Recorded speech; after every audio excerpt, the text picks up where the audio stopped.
Have you ever told yourself, "I'll do it tomorrow," or "I'm just not good enough"? These are the chains that hold us back. But today, we break them. Today, we stop making excuses and start getting results. This is the warrior's mindset, and you are about to learn how to speak it, live it, and master it. Welcome to WordCraft English. Let's dive into our first lesson, inspired by a timeless classic. Picture this: a determined fighter, beaten but not broken, pushes himself beyond his limits. He says, "It ain't about how hard you hit. It's about how hard you can get hit and keep moving forward." Let's break that down. "It ain't about ... double quotes is a very informal, powerful way of saying it is not about ... double quotes. It emphasizes the most important point. And the phrase "keep moving forward" is the heart of resilience. It means to continue progressing despite difficulties. It's not just about physical strength, it's about mental endurance. Repeat after me. Keep moving forward. Feel the power in those words. Now, think about another iconic scene where a father, struggling against all odds to provide for his son, says, "Don't ever let somebody tell you you can't do something. You got a dream, you gotta protect it." The phrase "you gotta ... double quotes is a contraction of "you have got to," meaning you must. It expresses a strong obligation or necessity, and to protect your dream means to defend your ambitions fiercely, not just from others, but from your own self. This is a promise you make to yourself. Let's practice that. I gotta protect my dream. Say it like you mean it. So, how do we turn these powerful movie lines into our daily reality? It starts with your language. The words you use shape your mindset. Instead of saying, "I can't do this," try saying, "How can I do this?" This simple shift opens up possibilities instead of shutting them down. When you feel tired, instead of "I need a break," tell yourself, "I will rest, then I will finish." This is not about denying your feelings. It's about taking control of your actions. You are framing rest as part of the strategy, not an escape. The phrase "discipline beats motivation" is crucial here. Motivation is a feeling. It comes and goes. Discipline is a system. It's what you do regardless of how you feel. When you practice your English every day, even for just 15 minutes, that's discipline. When you choose to study instead of scrolling, that's discipline. It's the small, consistent actions that build a warrior. Start using this phrase in your self-talk. Discipline beats motivation. It reminds you that your commitment is stronger than your mood. Let's look at another powerful expression: rise above excuses. To rise above something means to overcome it, to not let it control you. Excuses are just stories we tell ourselves to avoid discomfort or fear of failure. "I'm too tired," "I don't have time," "it's too difficult." When you hear these thoughts, identify them as excuses. Then make a conscious choice to rise above them. You can literally say to yourself, "This is an excuse. I will rise above it." This simple act excuse and declaring your intention to beat it can change everything. Think of a character facing an impossible challenge. They don't focus on the obstacle, they focus on the outcome. This brings us to our next mindset phrase: focus on results. This means directing all your energy toward the desired goal, not the problems along the way. When learning English, don't focus on the thousands of words you don't know. Focus on learning 5 new words today. That's a result. Don't focus on your accent being imperfect. Focus on making yourself understood in one conversation. That's a result. By focusing on small, achievable results, you build momentum and confidence. The journey of 1,000 miles begins with a single step, and each step is a result. Now, let's put it all together. The warrior's mindset is a language of action, resilience, and unwavering belief. It's about keeping moving forward even when you get hit. It's about protecting your dream against all negativity. It's understanding that discipline beats motivation every single time. It is the daily practice of rising above excuses and choosing to focus on results, no matter how small. These aren't just lines from a movie. They are tools for building a stronger, more confident you.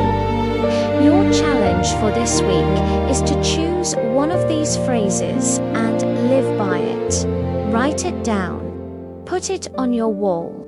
Say it out loud every morning. When you face a challenge, use your phrase as your weapon. Don't just learn these words. Let them become a part of who you are. The English language is your training ground, and your life is the grand arena. Are you ready to fight for the future you deserve?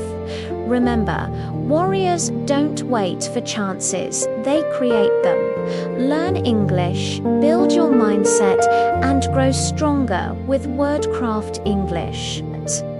If this lesson inspired you, hit that like button and subscribe for more motivational English lessons. Thank you for training with us today. Now go out there and get the results you've been fighting for. Today's video is an exciting one. We are going to learn English with a very powerful movie scene. But this time, instead of me providing all the English, the entire video is made of high-quality cinematic dialogue. Yes, this is a true story from the inspiring short film called Dante's Show Off, The Art of Quiet Success. It's a beautiful 12-minute movie about finding your voice, overcoming challenges, and having the courage to be yourself. And today I'm going to share with you another cinematic masterclass on learning English. And as always, you can download the full HD subtitle file for this lesson for free. Now let's watch the first part of the movie. So the story starts with our main character named Leo and his brother Max. They are practicing for an upcoming speaking competition. Okay, let's listen to the dialogue and learn some English together. You need to relax and be natural, otherwise the judges won't like you. Oh, okay. I wasn't aware of that. You'd better listen to me. I've been doing this longer than you. Trust me, if you want to win, you need to chill. Thank you. Next up is Leo. Please give him a warm welcome. Oh, wow. That was incredible. Such presence, such charisma. How are you so calm? Have you done this before? Thanks. Listen, I'm sorry I doubted you. You were amazing. I should have believed in you more. It's okay.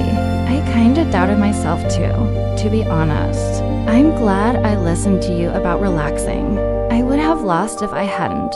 Me too. Listen, I'm really proud of you. You deserve this. I'm proud of you too. But you know what? I think I would have done better if I had gone with my gut feeling about the topic.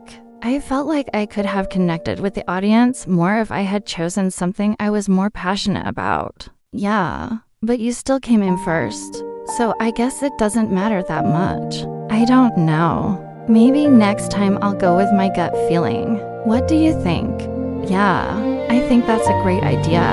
The important thing is to be happy with what you're doing. Yeah, thanks for pushing me. I wouldn't have been able to do it without you. No problem. Anytime, bro. No, this is my first time. Wait here while I get the prize. Leo realizes that his brother was right. He shouldn't have tried to impress anyone.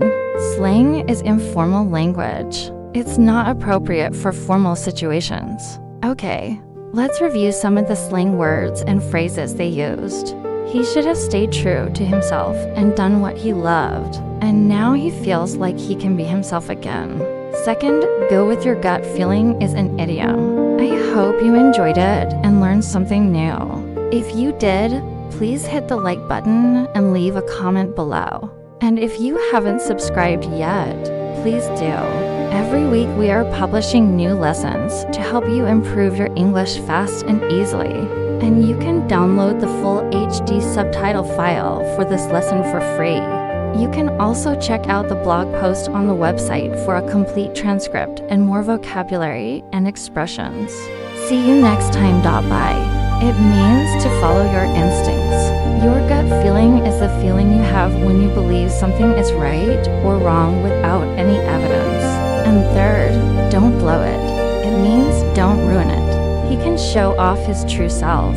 So now they are friends again. Congratulations. You did great. Yeah, thanks. You too. You were amazing. Okay. Thanks for the advice, bro. Max won because he was relaxed and confident, and Leo won because he had prepared a lot. Both are good ways to win, but which is better? Depends on you. No problem. Just remember, no one will see you if you don't show off. That's pretty ambitious. Are you sure you can do it? Yeah, I think so. How about yours? And when someone says, you need to show off, it means you need to make yourself stand out. However, later, when no one is looking, Leo goes back to his original plan and decides to show off. And now we're going to watch the final part of the movie. So when you show off, you call attention to yourself. But what does it mean to chill?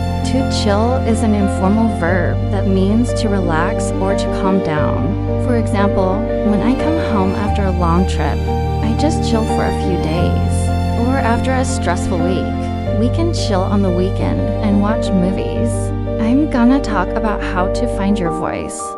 You're going for the hardest topic and the most difficult format. What are you thinking? I just want to do something different. You don't have to prove anything to anybody. You know that, right? I know. I'm not proving anything to anyone, not even myself. I just want to try something new. Well, I think you're taking on way too much pressure. Why don't you pick something easier? 'Cause I want to push myself. Well, if you push yourself too hard, you're gonna burn out before the competition even starts. So what's your topic? Mine is about how to become successful. Now, these brothers are preparing for a public speaking competition, so we can use the word contest. That's pretty ambitious. Are you sure you can do it? He thinks Leo is choosing a really hard topic. For example, there are many different contests at the school, but my favorite is the science fair. Or we can also say tournament like a chess tournament. So, what's your topic? Mine is about how to become successful. The next thing he says is, you don't have to prove anything to anybody. You know that, right? What does it mean to prove something? To prove something means to show that something is true or to demonstrate something. You don't have to prove anything to anyone. You don't need to prove your worth to others.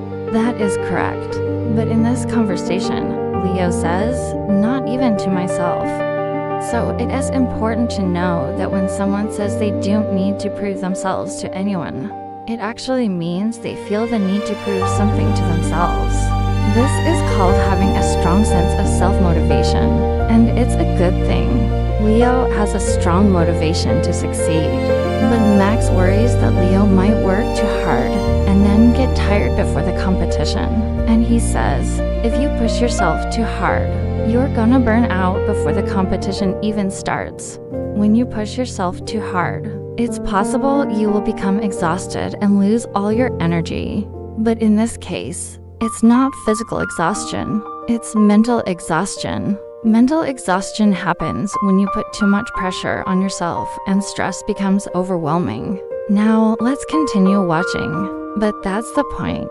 If I start now and prepare enough, I won't be nervous. I'll be ready. That's not how it works. This is an interesting expression. When someone says, no one will see you, it means no one will notice you. No one will appreciate your existence. Now, the brothers have a disagreement, but eventually Leo agrees with Max's advice. Welcome to the contest. Our first contestant is Max. Wow, that was amazing. Give him a big hand, everyone. At the end of the competition, both brothers are happy because they got first place. They both won, but for different reasons. Alright, let's move on to the second part of the movie. Congratulations. You did great. Yeah, thanks. You too. You were amazing. After the competition, both brothers feel accomplished and they are proud of each other. In this conversation, both brothers use a lot of slang. First, I'm stoked, which means very excited. Well, thank you so much for watching this lesson with me. Hello and welcome to WordCraft English, where we learn English through stories that inspire strength and resilience. Have you ever felt like you're just one step away from giving up? Whether it's learning English, chasing a dream, or facing a tough challenge, we all know that feeling. Today, we're diving into the power of the last push, that final surge of effort before you succeed. We'll explore powerful vocabulary and expressions about perseverance, motivation, and the mental strength that turns struggle into triumph, all inspired by some of the most iconic moments in cinema. So, if you're ready to find your strength, let's begin. Let's start with a classic scene from Asterisk, The Pursuit of Happiness, Asterisk. Remember when Chris Gardner, played by Will Smith, is sleeping on a public bathroom floor with his son? He's at his lowest point, completely broke and exhausted. In English, we would say he is asterisk.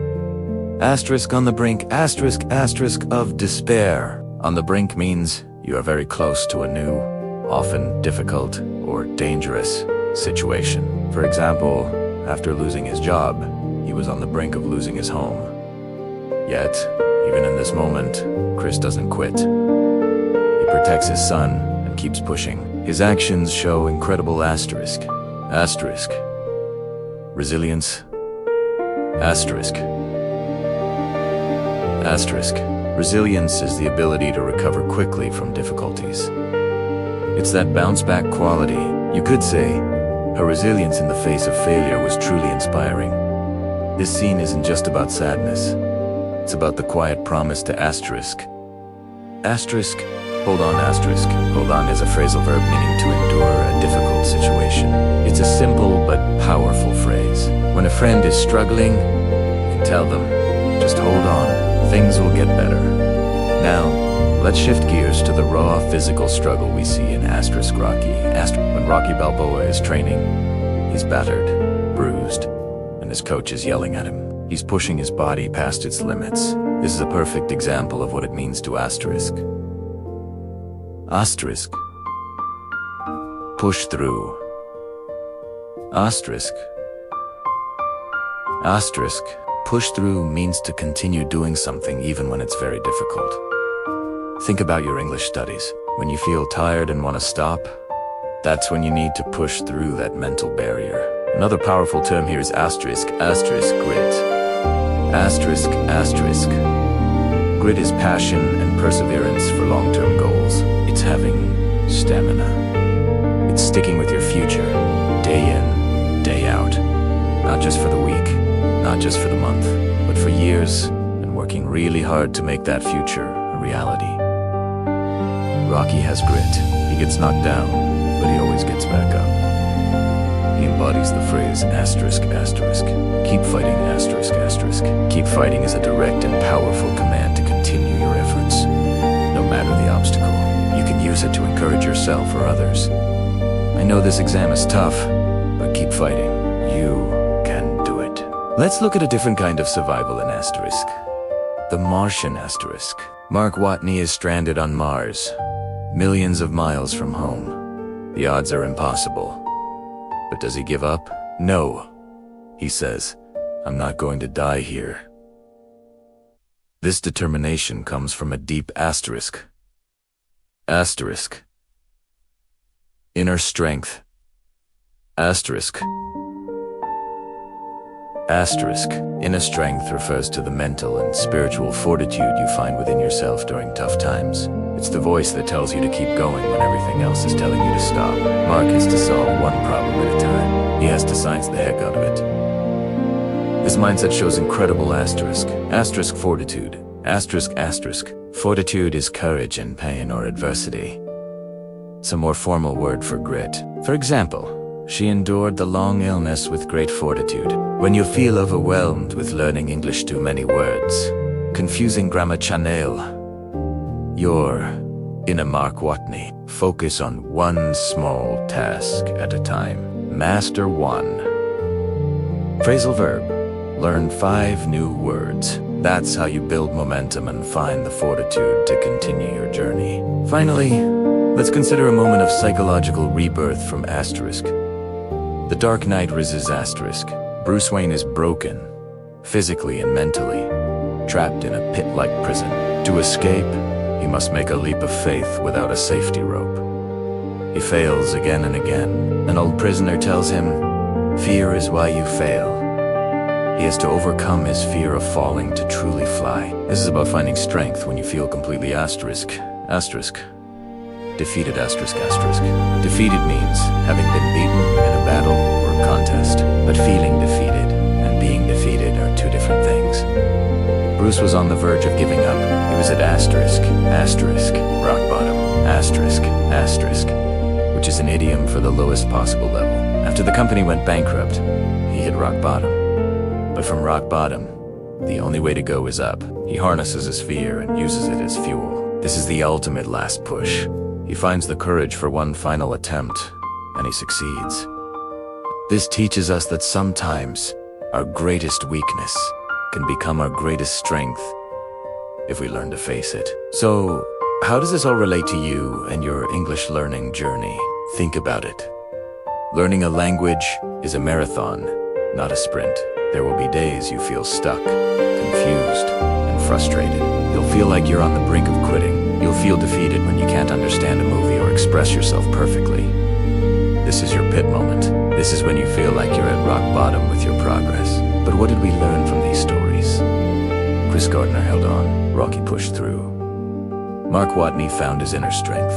Bruce Wayne faced his fear. When you feel like quitting, that is often the moment right before your breakthrough. That feeling of difficulty is not a sign to stop. It's a sign that you are challenging yourself, you are growing, and you are on the verge of leveling up. The last push is the hardest, but it's also the most important. It's the final rep in a workout, the last chapter of a difficult book, the final climb before you see the view from the mountaintop. Every time you feel that urge to quit, I want you to remember these scenes. I want you to hear those voices telling you to hold on, keep fighting, and push through. Your breakthrough is near. You've come so far. Don't stop now. Find that resilience, that grit, that fortitude within you. This is your last push. Don't give up. Remember, every new word you learn, every sentence you practice, every small step you take brings you closer to mastery. The journey is long, but you are stronger than you think. Thank you for joining us today at WordCraft English. If this story inspired you, please like, share, and subscribe for more lessons that empower you on your English journey. Keep learning, keep growing, and keep fighting. We'll see you in the next video. Have you ever felt like giving up? Like you've hit a wall in your English learning journey and just can't break through? We've all been there. You think, I can't understand this grammar rule, or I'll never sound like a native speaker. But what if I told you that just one tiny 3-letter word could completely change that feeling? Today, on WordCraft English, we're going to unlock the power of yet and transform how you see your failures using powerful scenes from some of the most inspiring movies ever made. We'll turn every I can't into an I can single quotes T ... Yet. Let's get started. The word yet is a game changer.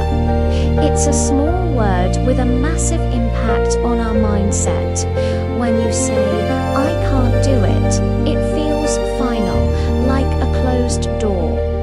But when you add yet, as in, I can't do it yet, the door opens. It implies that success is just a matter of time and effort. This isn't just about positive thinking.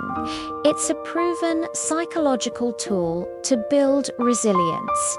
It acknowledges the struggle, but focuses on the future possibility. So, the next time you feel stuck, just add yet. I don't understand this movie without subtitles ... Yet my pronunciation isn't perfect ... Yet. It's a promise to yourself that you will keep going. Let's dive into our first movie, The Pursuit of Happiness. There's a powerful scene where Chris Gardner, played by Will Smith, is playing basketball with his son.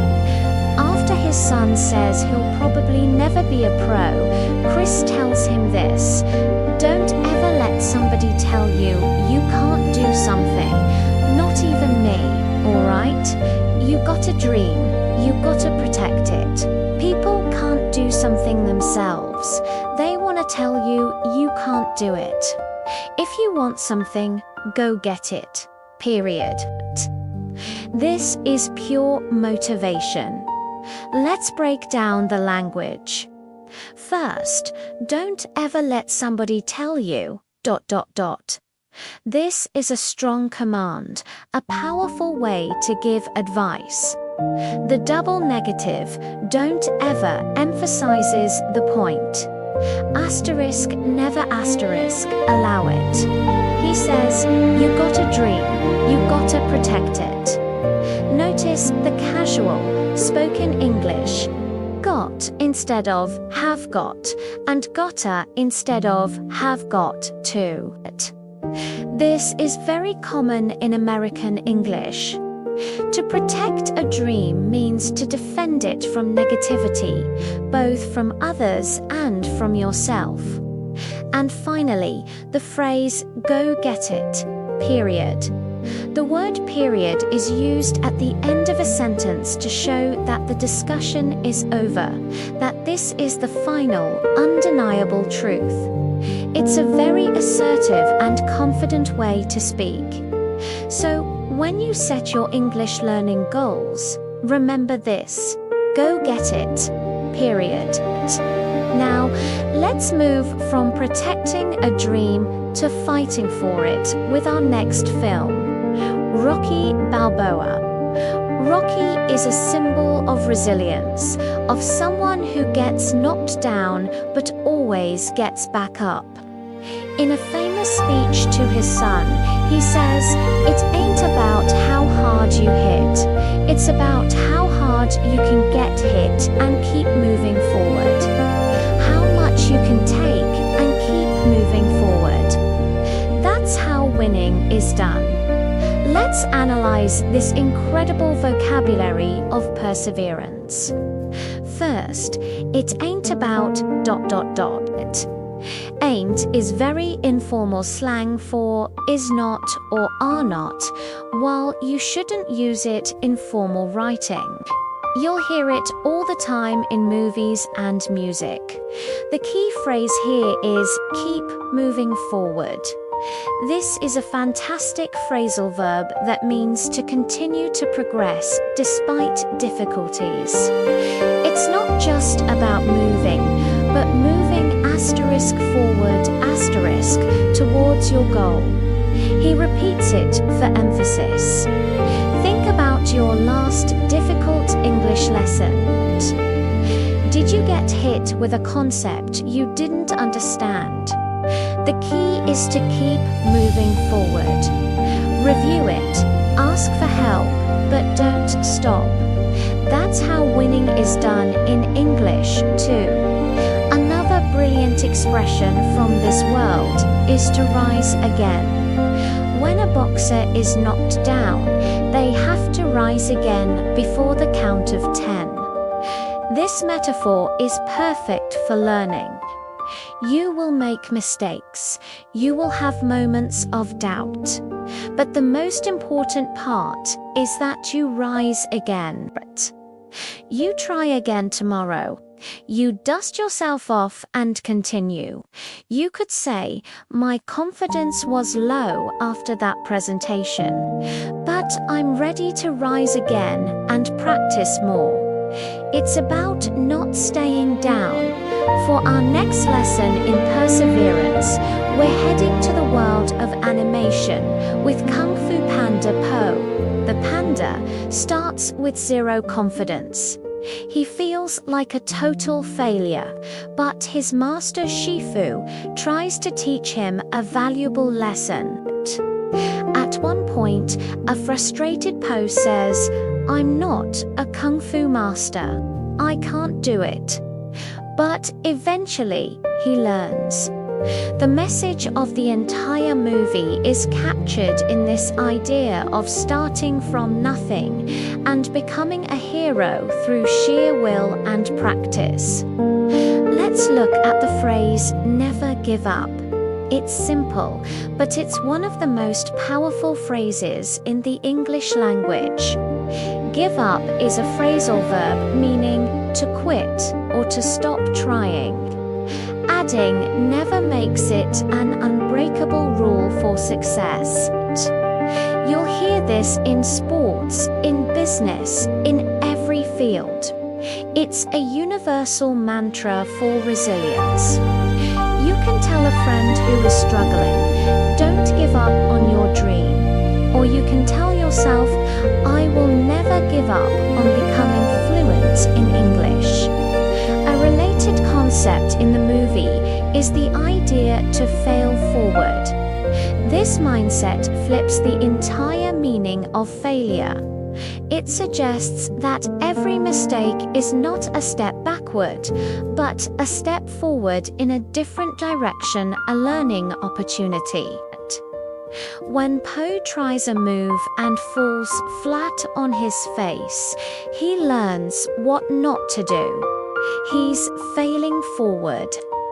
In your English studies, when you use the wrong word or mispronounce something, you haven't failed. You've just discovered an area you need to work on. You've failed asterisk forward asterisk towards fluency.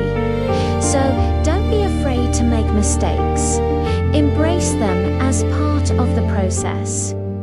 Fail forward. Let's put all this together. We have the mindset of the power of yet. We have the command to go get it, period. We know it's about how hard you can get hit and keep moving forward. We're inspired to rise again and to never give up. And we understand that it's okay to fail forward. These aren't just movie quotes. They are tools for your English journey. The path to fluency is not a straight line. It's full of ups and downs, just like the plot of a great movie. There will be moments where you feel like the hero, and moments where you feel like you've been knocked out. The difference between success and failure is your mindset. So, here is your challenge for this week. I want you to identify one thing in your English learning that makes you think, I can't. Maybe it's understanding fast speakers. Or maybe it's using the present perfect tense correctly. Now, I want you to rephrase it. Write it down. Say it out loud. I can't understand fast speakers ... yet. I can't use the present perfect tense perfectly ... yet. Feel that shift. That is the power you now hold. Thank you so much for joining me today at WordCraft English. I hope you feel as inspired and motivated as I do. Remember, every movie hero's journey is filled with challenges, and so is yours. Embrace it, learn from it, and keep moving forward. If you found this lesson helpful, please give it a thumbs up. And do not forget to subscribe to our channel and hit that notification bell so you won't miss our next adventure in learning English through the magic of movies. Keep practicing, and I'll see you in the next video. Hey everyone, and welcome back to WordCraft English.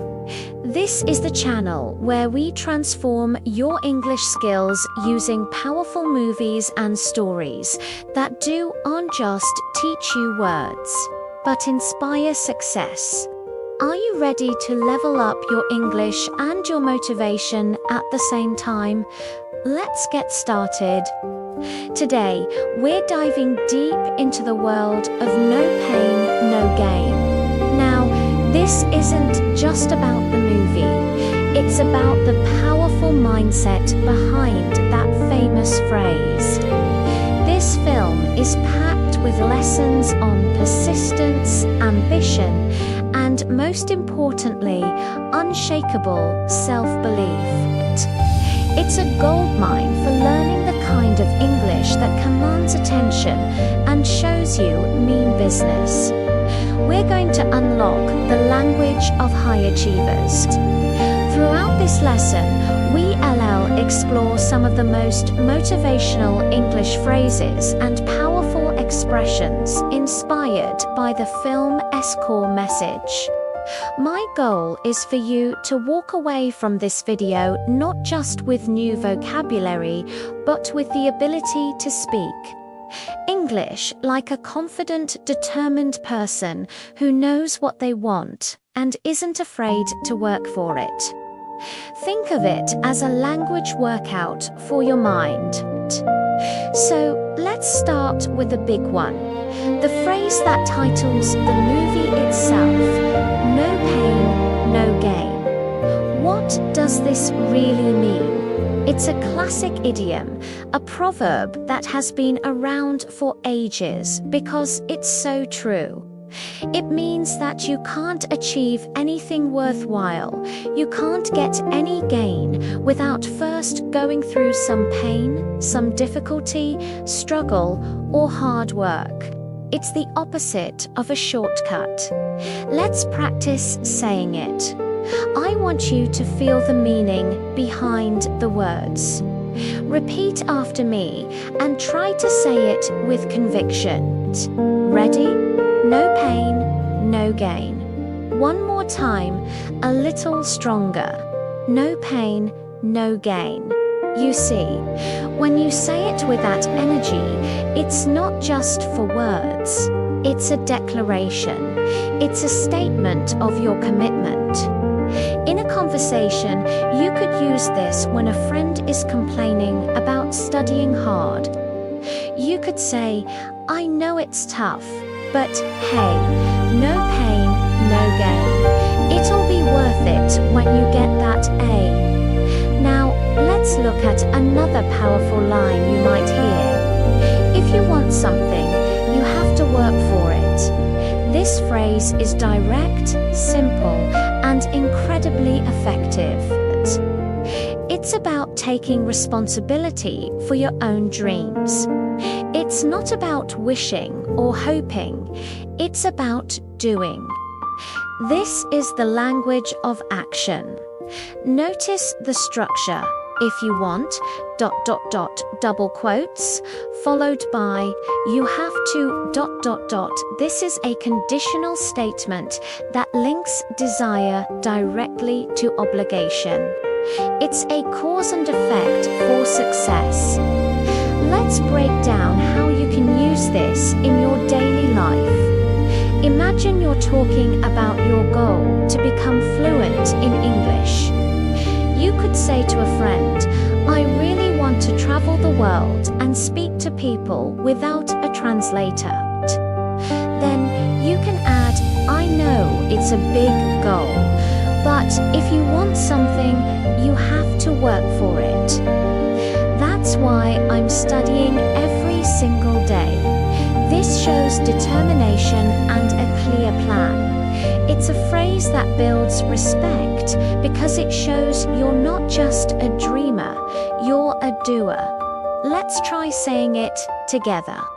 Put your own goal in your mind as you say it. Ready? If you want something, you have to work for it. Feel that. It's a personal commitment. It's a promise you make to yourself. Another key phrase related to this theme is success starts with discipline. This is such a crucial concept. Discipline is the bridge between your goals and your accomplishments. It's about doing what you need to do, even when you don't feel like doing it.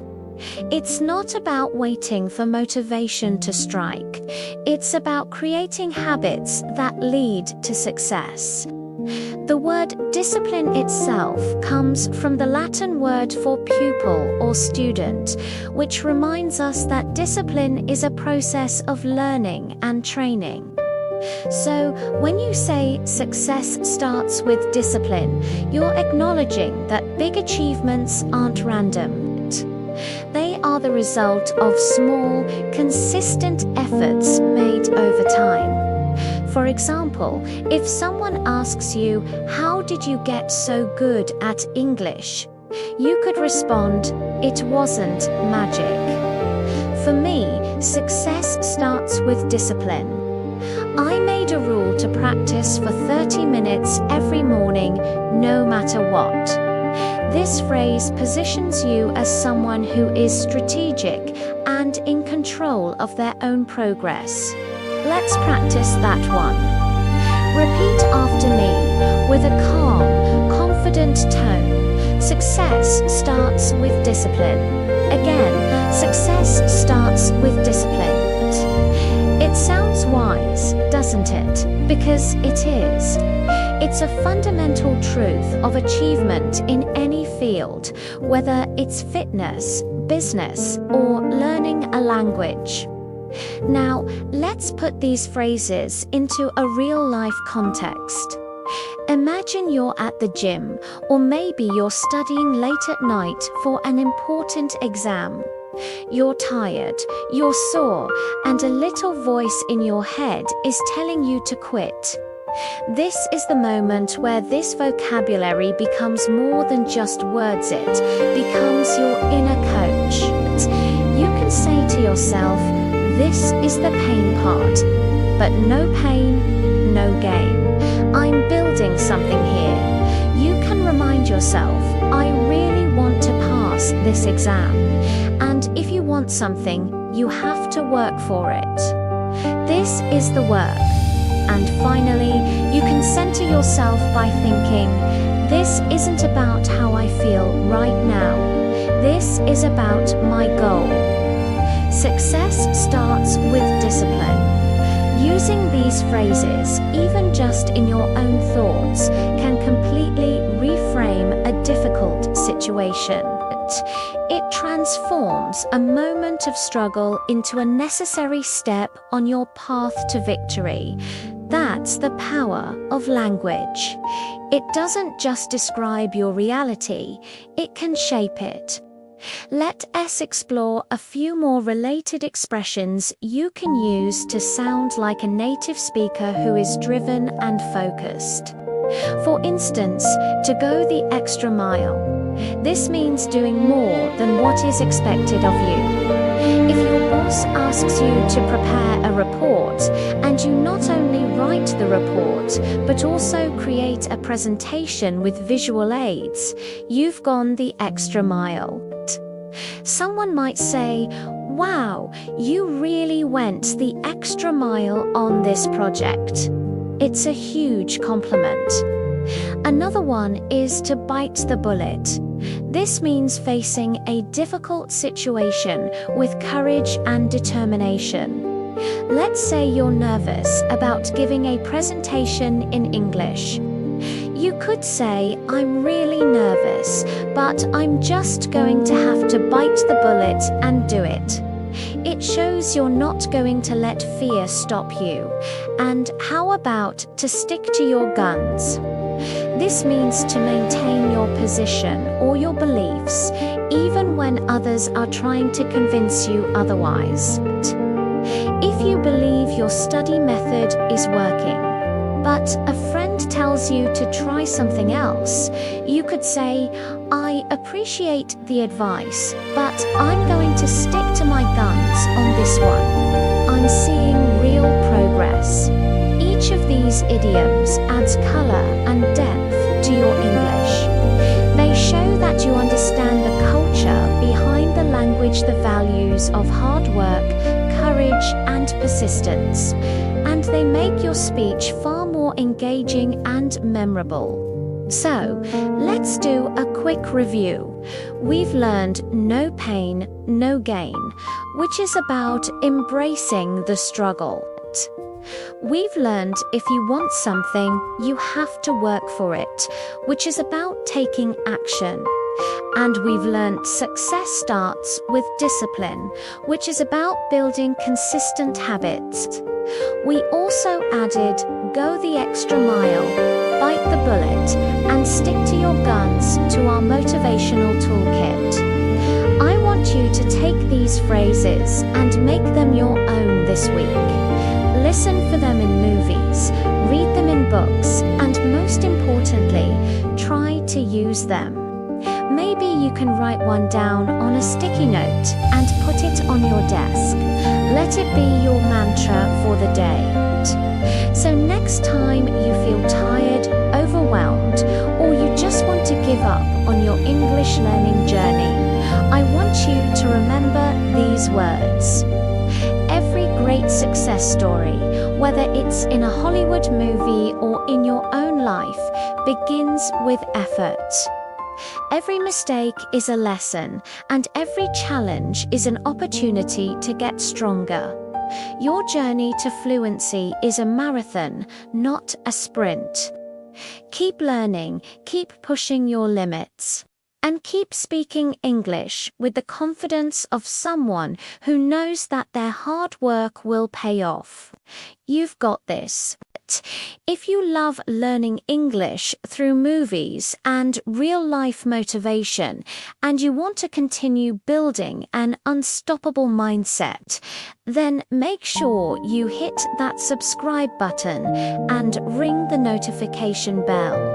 Join the WordCraft English community, where every single word we learn helps build your personal success story. Thank you so much for watching, and I'll see you in the next lesson. Keep crafting your future. Do you believe that a single story can change your life? Well, today's story definitely can and will. So let's dive into this incredible tale together. This is a true story about a young woman who is tired of people constantly telling her what she couldn't do. One day she met a wise mentor who helped her understand her own strength and potential. As she embraced her inner power, she began to achieve extraordinary things, proving to everyone that she was capable of much more than they had ever imagined. She was born and raised in a small town, and from a very young age, She knew that she didn't belong there. She felt like a caged bird yearning to soar above the limitations of her environment. But despite her dreams, reality held her back. She lacked the necessary resources and support to pursue her aspirations. People in her town often told her, "Don't even try it. It won't work." These discouraging words became her daily anthem, slowly chipping away at her spirit and making her believe that her dreams were unattainable. As she grew older, she started to doubt herself. Her confidence waned, and she began to accept the notion that her life would always be confined to the borders of her hometown. Her days turned into a monotonous routine, filled with unfulfilling work and uninspiring relationships. Every day was a painful reminder of her unrealized potential. One day, amidst the dull routine of her life, she stumbled upon a book in an old bookstore. The moment she laid her hands on that book, something inside her stirred. Its title, "You Can Do It," seemed to resonate with the deep longing in her soul. As she delved deeper into the book's pages, she discovered inspiring stories of individuals who had dared to dream and had subsequently made those dreams a reality. Each page was like a beacon of hope, guiding her toward a life that was no longer bound by the limitations she had so readily embraced. Fueled by newfound determination, she decided to take action. She started setting small goals for herself, goals that were aligned with her dreams, but were still within the boundaries of her current circumstances. She began taking small steps toward her aspirations. Each small win fueled her motivation, reminding her of the power she held within. Her journey did not go unnoticed. A wise mentor, recognizing her potential, reached out to her. He saw in her a burning desire for growth and a willingness to break free from the shackles of self-doubt. He offered her guidance and support, becoming a guiding light on her path to success. Under his mentorship, she blossomed. The once timid girl began to exude confidence. He taught her how to harness the power of her thoughts, how to channel her emotions into actions, and how to confront her fears head-on. He opened her eyes to the limitless possibilities that existed beyond the confines of her hometown. With each passing day, she became more resolute in her pursuit of greatness. However, as she ventured further into her dreams, she encountered opposition. There were those who, blinded by their own limitations, couldn't comprehend her aspirations. They mocked her efforts and tried to pull her back into the abyss of mediocrity. Their negativity was a storm she had to weather, but she was no longer the scared young girl. She stood tall, her voice echoing with newfound strength. She addressed those who doubted her, not with anger, but with a calm determination. She spoke of her dreams, not as naive fantasies, but as concrete goals that she was determined to achieve. Her words were a revelation, shattering the doubts they had cast upon her. With each passing moment, she became a beacon of inspiration for others. Her journey was a testament to the fact that one can rise above any obstacle if they possess an indomitable spirit and unwavering belief in oneself. As she continued to ascend, her determination only grew stronger. She redoubled her efforts, knowing that every step she took was not just for herself, but for everyone who had ever been told to give up on their dreams. And then came the breakthrough moment. She achieved what many thought was impossible. Her success was not an overnight miracle, but the culmination of countless hours of hard work, determination, and an unyielding belief in herself. When she finally succeeded, it was a moment of pure elation. It was a victory not just for her, but for everyone who had believed in her. But her journey doesn't end here. Her story is a continuous work in progress. Every new challenge she faces, every obstacle she overcomes, adds another chapter to her inspiring tale. Her life is a living testament to the truth. If she can do it, so can you. If you found this story inspiring and want to be a part of our community, we invite you to subscribe to our channel. By subscribing, you'll unlock a treasure trove of valuable content designed to elevate your English proficiency. We've got it all for you. And if you're eager to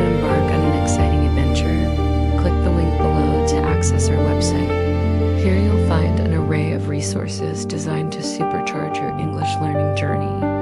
Whether you're looking to refine your grammar skills, expand your vocabulary, or simply immerse yourself in the English language, our website has something special in store for you. And that's not all. If you're hungry for even more learning opportunities, we encourage you to visit our social media channels. On our social media platforms, you'll find a wealth of interactive content, engaging exercises, and a vibrant community of learners just like you. It's the perfect place to practice your English, exchange ideas, and make new friends. Now let's talk about the English used in this story. Let me tell you, it's full of great expressions and phrases that can level up your English game. Before we get into it, remember that you can download the full HD version of this video with English subtitles by clicking the link in the description box down below. Don't miss out. Here are some amazing English expressions from the story. When I was just starting to learn English, I used to think that all I needed was a good dictionary. However, after years of teaching and learning English, I've realized that understanding the feelings behind the words is equally important.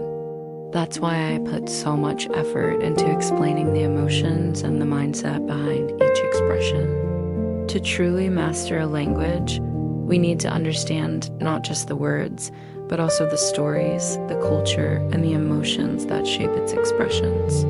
It's the key to unlocking fluency and connecting with others on a deeper level.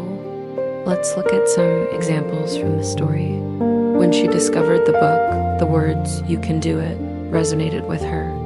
To resonate with someone means to deeply connect with them emotionally. For example, if you hear a sad song, you may feel sadness.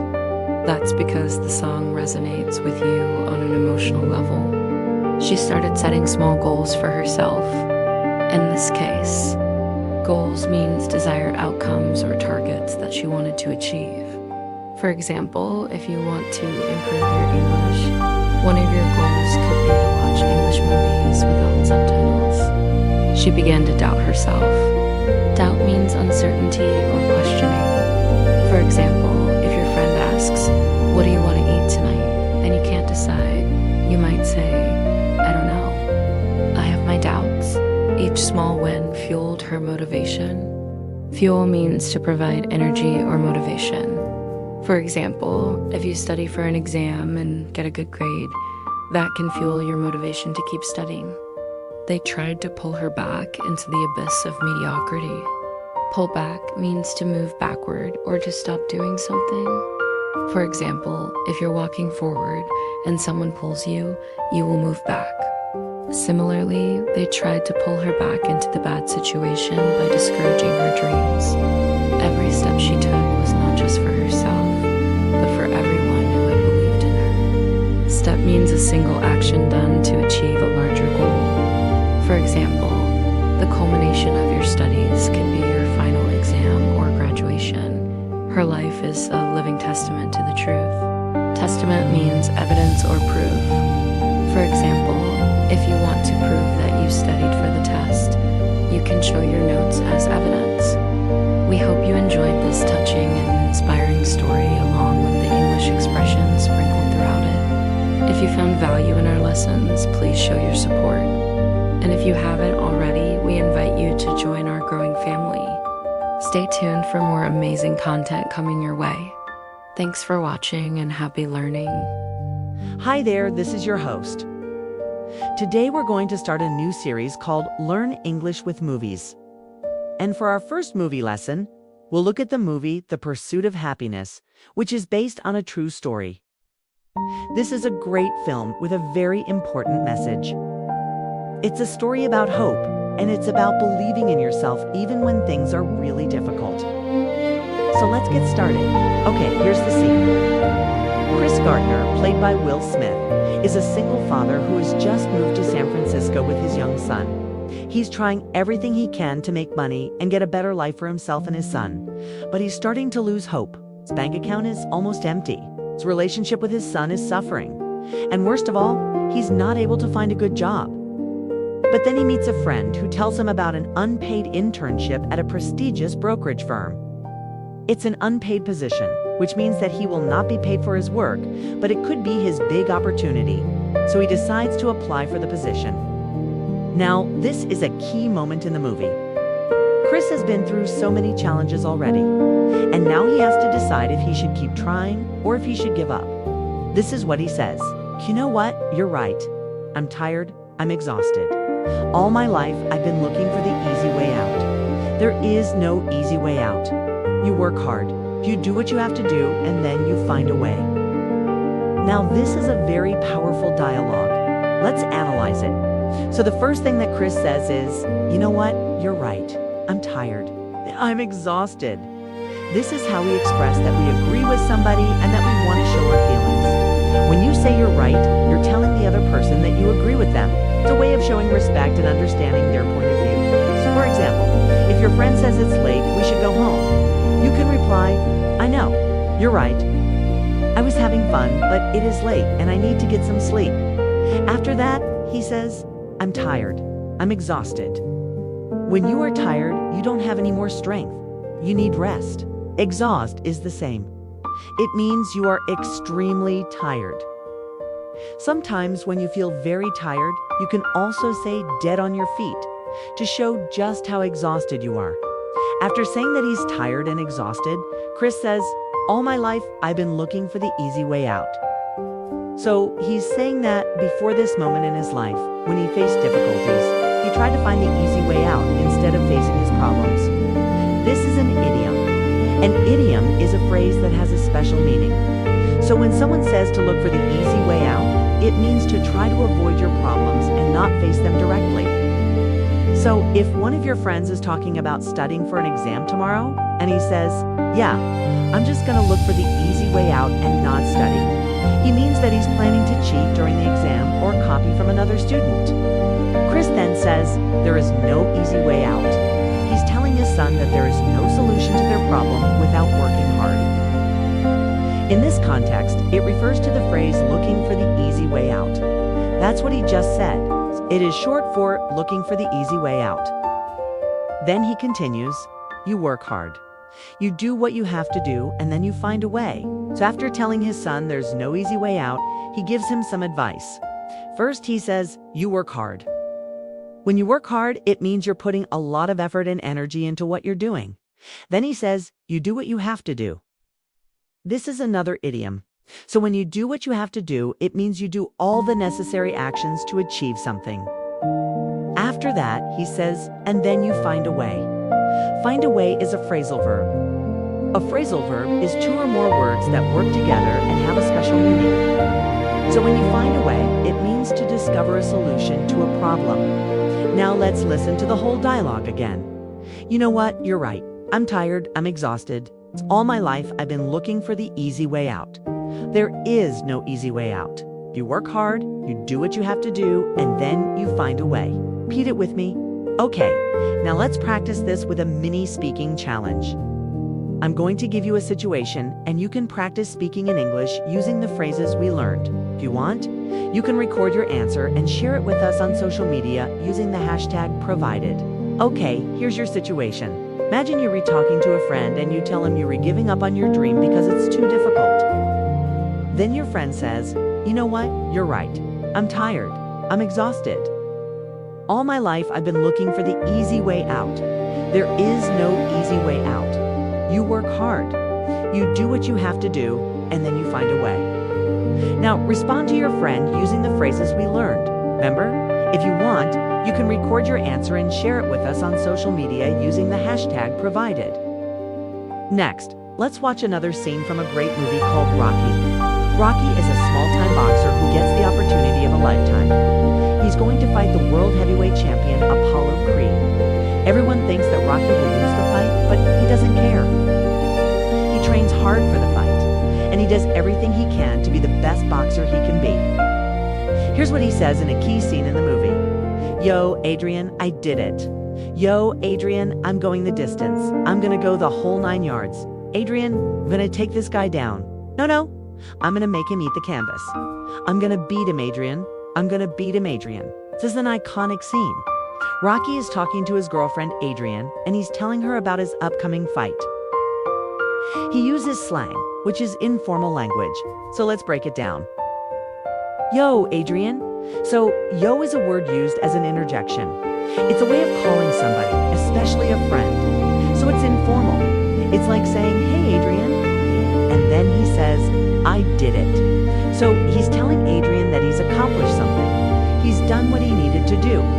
Then he says, I'm going the distance. I'm going to go the whole 9 yards. These are 2 idioms. When you go the distance, it means to travel a long distance. And when you go the whole 9 yards, it means to do something completely and thoroughly. So Rocky is telling Adrian that he's going to fight the full 15 rounds. This is a boxing match, and each round lasts 3 minutes, so it's a long fight. He continues, I'm going to take this guy down. No, I'm going to make him eat the canvas. So these are informal ways of saying that he's going to beat his opponent. The canvas is the floor of the boxing ring. So when a boxer eats the canvas, it means he's lying on the ground and he might be knocked out. Finally, Rocky says, I'm going to beat him, Adrian. I'm going to beat him, Adrian. So he repeats this to show how excited and happy he is. So he wants to make sure that Adrian understands how much this victory means to him. Let's listen to the whole dialogue again. Yo, Adrian, I did it. Yo, Adrian, I'm going the distance. Here's what he sings in a key scene in the movie. From now on, nothing's gonna change my clothes, but one day I'll make it on my own. I'm not scared to be myself, not scared to show the world who I truly am. In this song, P.T. Barnum is telling everyone that he's not afraid to be himself. He's not going to pretend to be something he's not. He believes in himself and he believes in his dream. Now let's listen to the whole song again. From now on, nothing's gonna change my clothes. I'm not scared to be myself. I'm not scared to show the world who I truly am. Repeat it with me. Here's your question. Why is it important to believe in yourself? Do you believe in your dreams? Thank you so much for watching this episode. If you liked it, please hit the like button and subscribe. If you have a suggestion for a topic or a movie that you would like us to cover, please leave it in the comments below. Till next time, keep learning English and keep believing in yourself. See you soon. Have you ever watched a film and thought, wow, that was so good? It felt like my English improved just by watching. Well, today's episode is like that. And more than that, today's episode will inspire you to never give up in hard times. Hi, I'm your instructor. My mission is to help you learn English faster and more effectively with less frustration. But why watch boring lessons when you can watch an exciting movie? And we will do this using a great film. You will learn some cool vocabulary. This means you have a good base knowledge of English grammar, but you may need to refresh your memory on some of the phrasal verbs, idioms, or expressions you learned long ago. He was in prison for 27 years. That is a very long time. Imagine being away from your family and friends for 27 years, but he never gave up. Finally, in 1990, he was set free. This is also a great course for those who want to improve their listening skills and comprehension. He was a political convict.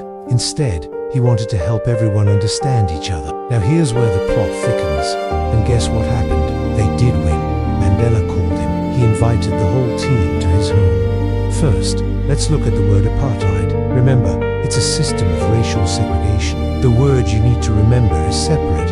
For example, I believe that all people are equal. Now let's talk about how to express your emotions in English. Hopeless is an adjective. He felt hopeless many times, but he still tried to make things better. When things were bad in South Africa, many people lost hope. In English, we say to lose hope. Hope is like a light in a dark tunnel. When there is no hope, everything feels impossible. But Mandela never lost hope. He knew that one day things would be better. He never gave up hope. This means to be officially sent to prison by a court of law. He was put in jail for fighting for freedom. This means that if you want to see positive changes, start by being positive yourself. Don't wait for others to be kind. Be kind yourself. Don't wait for others to be happy. Be happy yourself. I don't believe in separating people because of their skin color. Here's one answer. He was put in jail for fighting for freedom. One possible answer is, but after he left prison, he didn't focus on revenge. Awesome. You got it right. Correct.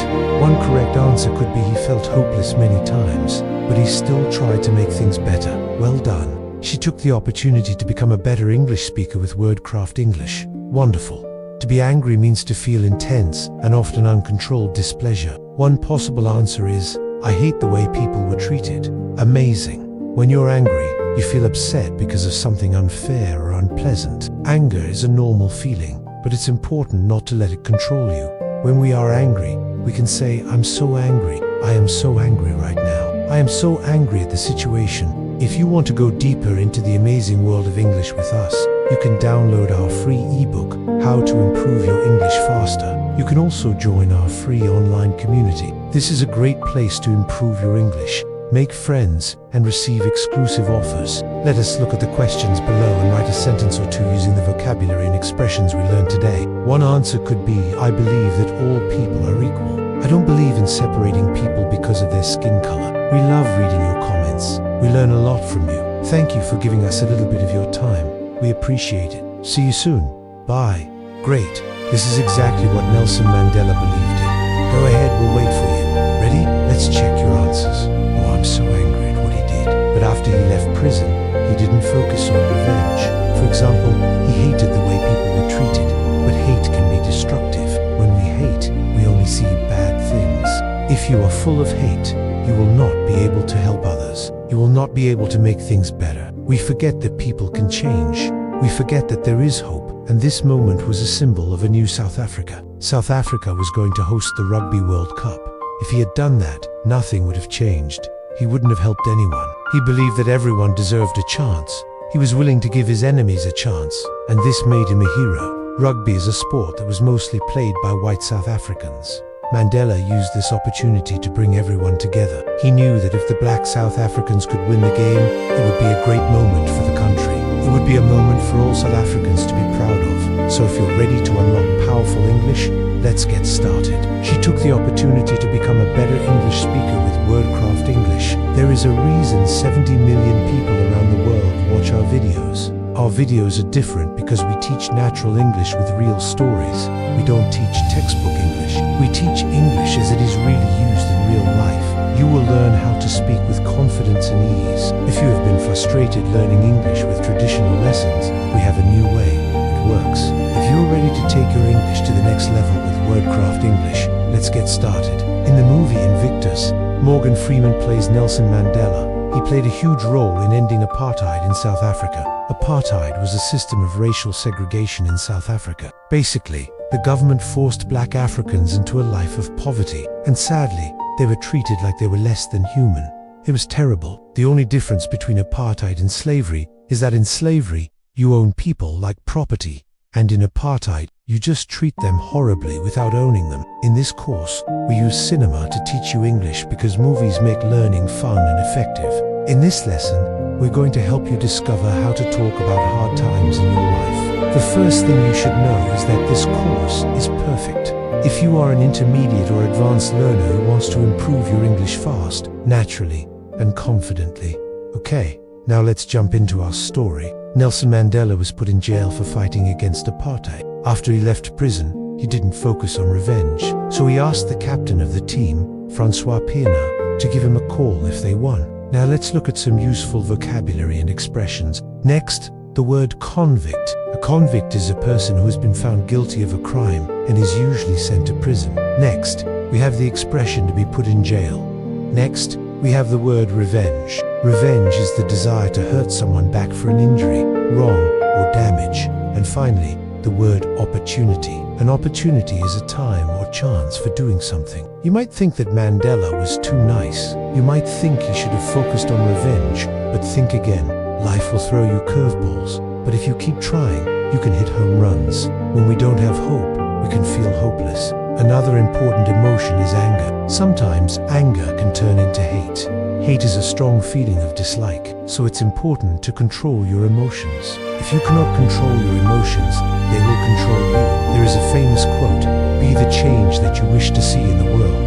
In no. 2. We ask you to write a sentence using the expression to be put in jail. In question no. 3. We ask you to write a sentence using the word revenge. In no. 4.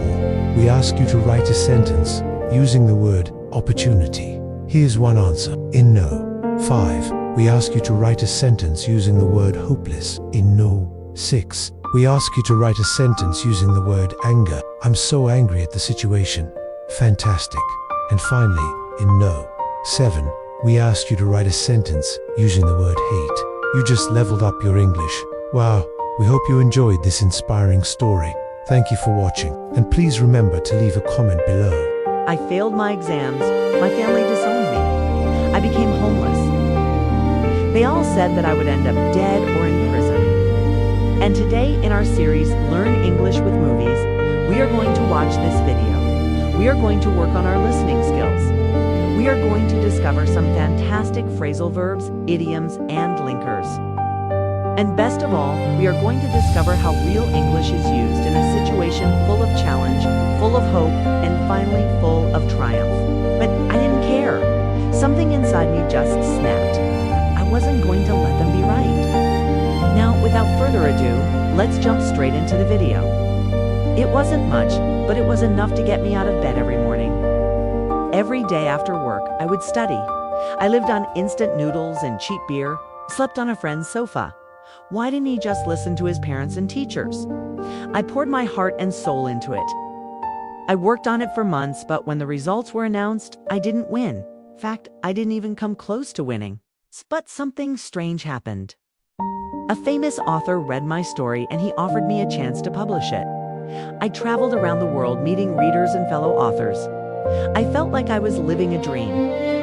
But behind the scenes, I was struggling. I was writing in a different style. I was writing because I wanted to, not because I had to. I found my voice and I never looked back. I had to deal with critics who didn't like my work. I am still dealing with the same problems, the same critics, the same pressures, but now I am stronger. Now I know who I am. Now I know what I want. Now I know what I'm capable of. 2. Something inside me just snapped. That means something inside me broke. I was very angry. 3. I wasn't going to let them be right. I wasn't going to let them be right. No matter how difficult it was, I never stopped trying. I tried and I tried again. I was determined to show them that they were wrong. I was determined to succeed. I was tired of people thinking that I was worthless. Something inside me just snapped.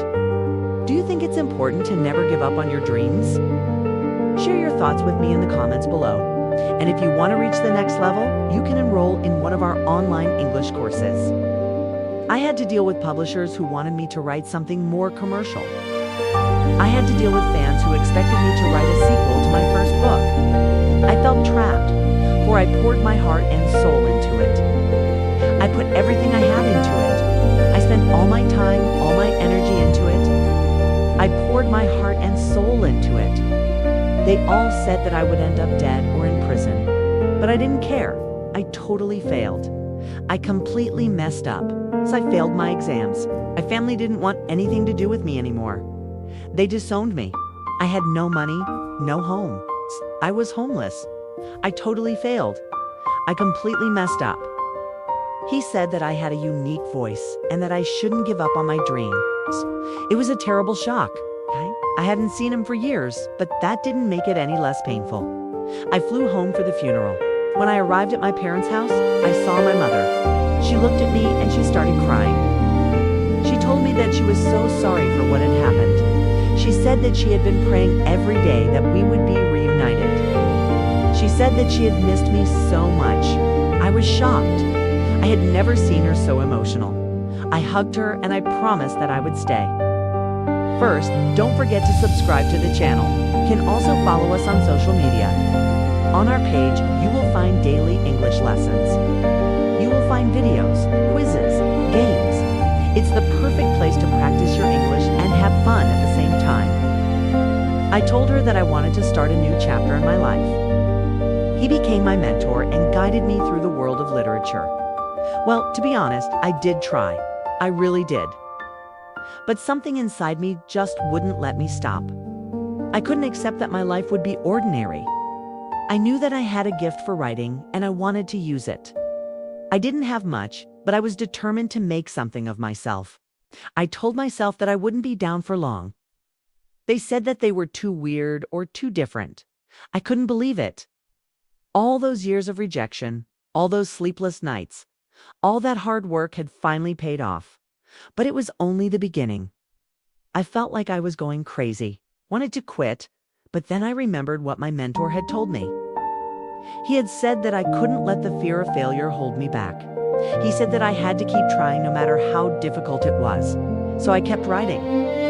I was sure that if I kept working hard, one day everything would change. Hey there, it's me from WordCraft English. Have you ever gone through a really tough time in your life? Maybe you have been rejected by your friends or your family. Maybe you had a big dream that you weren't able to achieve. Well, whatever it was, I want you to remember something. The real secret to success is never giving up. It's not luck, it's not talent. It's the mindset to never give up. Before we get started though, don't forget to subscribe to the channel so you can become fluent faster. Now, before we watch the video together, let's think about a question. They all said that I would end up dead or in prison, but I didn't care. Something inside me just snapped. I wasn't going to let them be right. And now let's go and watch this great video. Well, I failed my exams, my family disowned me, I became homeless. I wanted to write stories that would inspire people around the world, but everyone told me that my dream was unrealistic. My parents said that I should focus on something more practical. They wanted me to get a job working in an office. My teachers also said that I had a lot of potential, but they thought I was wasting my abilities. They said that I shouldn't spend all my time reading books and writing stories.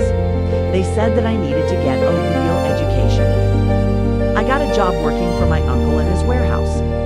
When I was younger, I always dreamed of becoming a writer. I know what you might be thinking.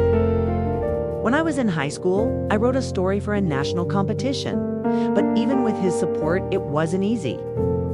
I faced rejection after rejection. Publishers didn't want to touch my stories. One day, one of my stories was accepted for publication. My first book was a success, became an instant bestseller, and was translated into dozens of languages. Then my father died. From that moment on, things started to change. I published more books and they were all successful, but now it was different. I was writing about different topics. Today, I am still writing. I am still traveling. I am still meeting readers. Now, let's talk about some of the amazing vocabulary and phrases that we learned. No one, I failed my exams. My family disowned me. I became homeless. No. Number 5, I kept trying, no matter how difficult it was. No. 6, I found my voice. I discovered what I'm good at. I discovered my talent. I found my voice. Now, do you agree with the message of the story? And if you want to continue learning with us, we have some amazing resources for you. Finally, don't forget to visit our website. On our website, you can take free English lessons. You can download our free ebook. Thank you so much for watching. Thank you for your incredible support, and see you in the next video. Bye! Are you ready to embark on an unforgettable English learning journey? Today, we're diving into a heartwarming story that will not only expand your vocabulary, but also touch your heartstrings. This lesson is part of our Learn English with Movies series. We bring you the best movies to learn English. This series is perfect for intermediate learners who want to improve their English by watching and listening to real English conversations. And today we're going to learn English with the movie The Shack. It's a great movie based on a true story. Before we begin, make sure you hit that like button if you're excited about this lesson. Let's jump right in. Before we begin, let me tell you about the star of the show, our four-legged friend who's going to help us learn English. You might be thinking it's a dog or maybe a cat, but guess again. It's a donkey. Now, don't get me wrong. Donkeys are pretty awesome. They're known for being super strong and patient. But let's face it, they don't usually win any awards for being the most exciting animals. That's why when I heard about a donkey named Spirit, I thought, wow, this donkey is the real deal. Spirit is no ordinary donkey. He was born in South Africa in 2001, and from the moment he was born, he was meant for greatness. Okay, maybe I'm the one who thinks that. But hey, who am I to question a donkey's destiny? When Spirit was just a little guy, he ended up at an animal sanctuary. That's a place where animals go to get a break from the tough stuff in life. In Spirit's case, he was rescued because his tail had been cut off. Someone had actually chopped off his tail. Can you imagine how sad that is? Thankfully, the people at the sanctuary took good care of him, and he didn't have to go through any more pain. As time went on, the staff at the sanctuary started to notice something special about Spirit. He was super friendly and wanted to be a pal to everyone. Donkeys can be a bit stubborn sometimes, but not Spirit. He was always eager to please and loved getting pets and scratches. The folks at the sanctuary couldn't help but fall in love with him. One day, a lady named Colleen came across Spirit and instantly felt a connection with him. She adopted him and brought him to her horse trails. Here's where things got really interesting. Colleen's horse trails weren't just for any old horses. No, sir. These were therapy horses. Therapy horses visit folks in hospitals and nursing homes to spread some cheer and good vibes. When Colleen first started taking Spirit on these visits, he was a bit nervous. I mean, going into hospitals and nursing homes isn't exactly a walk in the park for a donkey. But he was eager to please Colleen and make her proud. And boy, did he ever do that. It turned out that Spirit was a natural at being a therapy donkey. Patients and residents absolutely adored him. His calm and gentle nature put everyone at ease, and he became a regular visitor at healthcare places around the area. Spirit wasn't just a donkey anymore. He was Spirit the Therapy Donkey, a true legend in his own right. So remember when I said Spirit was going to be a great animal? Well, I wasn't kidding. He has touched the hearts of countless people and shown us that even a simple donkey can make a big difference in the world. Alright, now that you know the story, it's time to learn some English. Start with some useful phrases from the movie. Phrases 1. I never knew I could love like this. This is something people say when they realize they have deep feelings for someone or something. For example, when Colleen first met Spirit, she probably didn't think she could love a donkey so much. Phrases 2. Can I get some water, please? People use this phrase to ask for a glass of water politely. Phrases 3. Let's go check it out. This is what you say when you want to go see what's happening, or when you re-curious about something. Phrases 4. That's so sweet. When you think something is kind or nice, you can say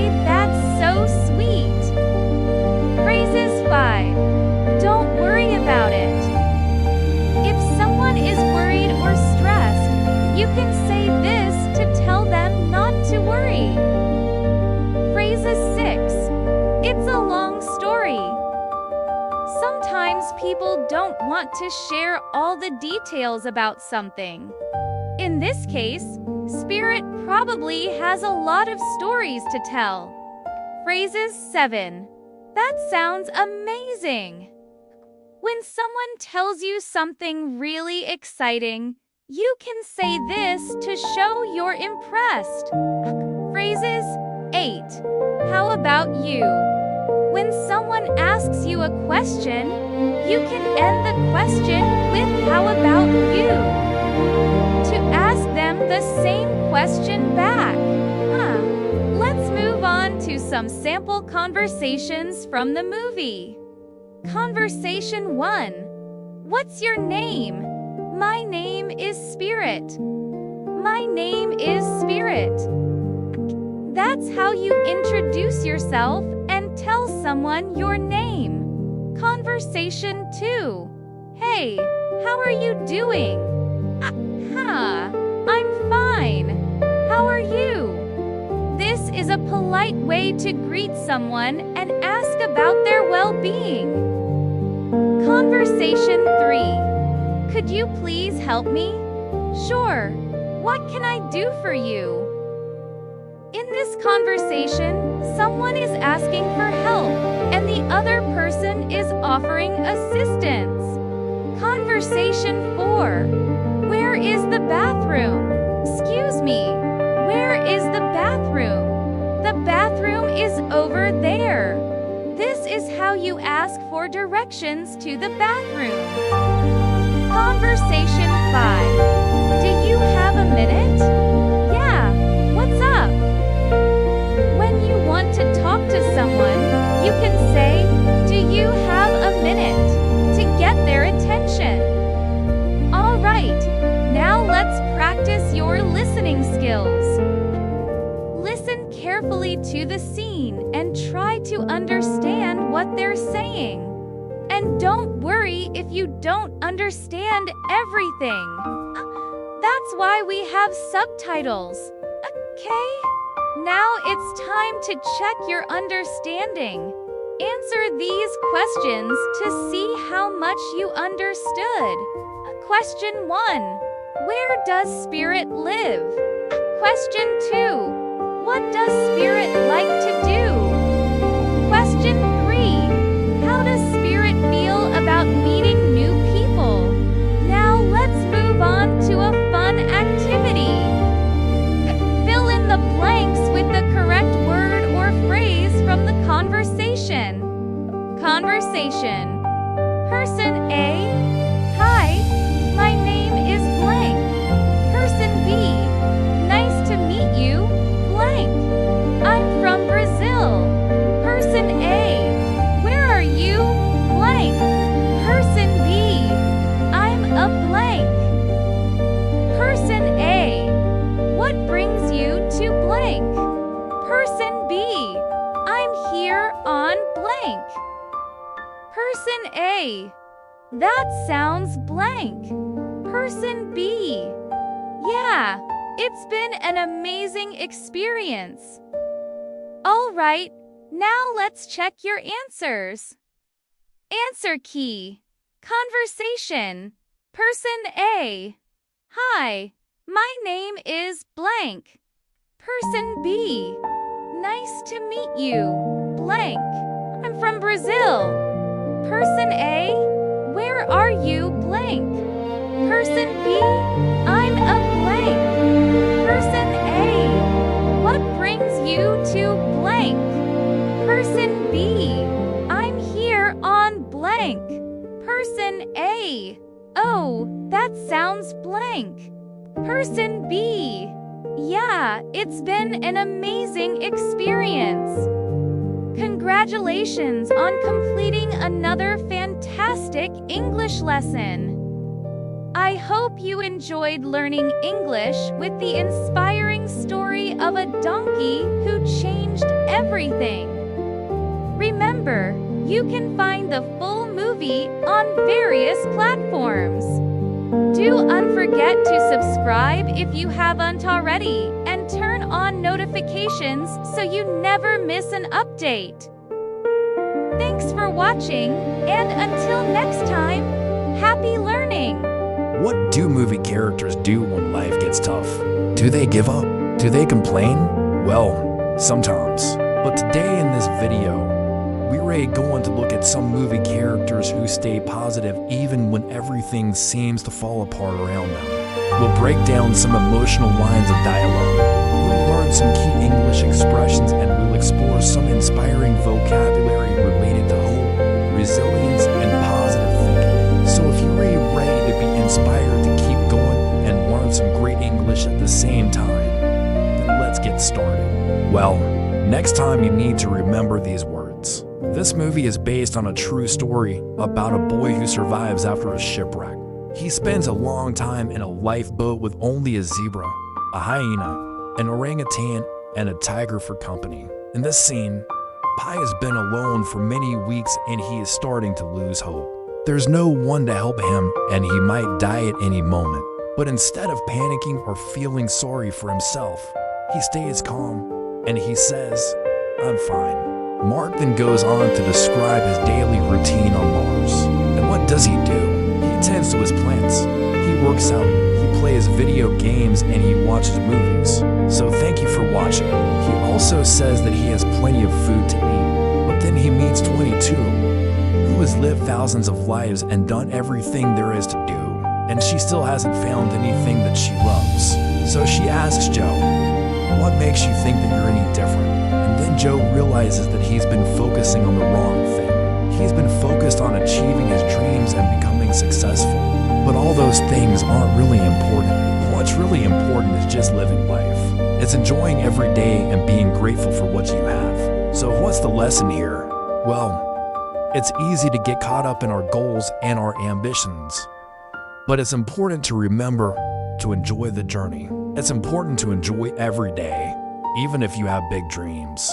In this movie, Joe Gardner is a music teacher. He finally gets a chance to perform with the best musicians in the world. But right before the performance, he falls down a manhole and goes to a strange place called the Great Before. Well, I have some good news for you. If you want to reach your English language goals faster, you'll receive a new lesson every week directly to your inbox.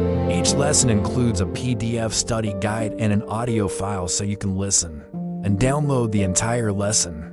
And the best part is that the first 20 people to sign up using the link below will receive a special bonus, a free mini course called 3 Steps to Speak Fluent English Faster. This mini course will help you find the best resources to improve your English quickly. It will teach you how to avoid common mistakes and set realistic goals for learning English. And it will help you discover the fastest and easiest methods for improving your English. So check out the link below. The first 20 people to sign up will get a free mini course. In this place, souls are given their personalities, their interests, and their quirks before they go to live on Earth. In this scene, Joe meets a young soul named 22. Joe is supposed to help 22 find something to love about living on Earth so that 22 can move on and become a real person. But it's actually 22 who teaches Joe an important lesson about life. Let's listen to what she says. Even though Mark is obviously struggling, even though he probably thinks about his family and friends on Earth every day, he doesn't show any sadness or hopelessness. Instead, he says that he's fine. Then he sees a friendly face and he thinks maybe his nightmare is finally over. Saying things like, "Are you sure? Are you okay?" is a good way to show that you care.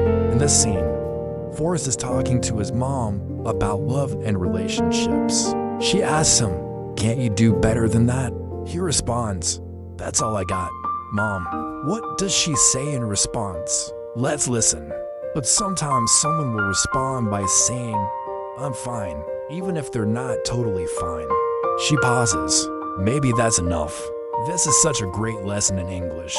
Sometimes when we talk to other people, especially our friends or family, we might think that what we're saying isn't interesting or valuable.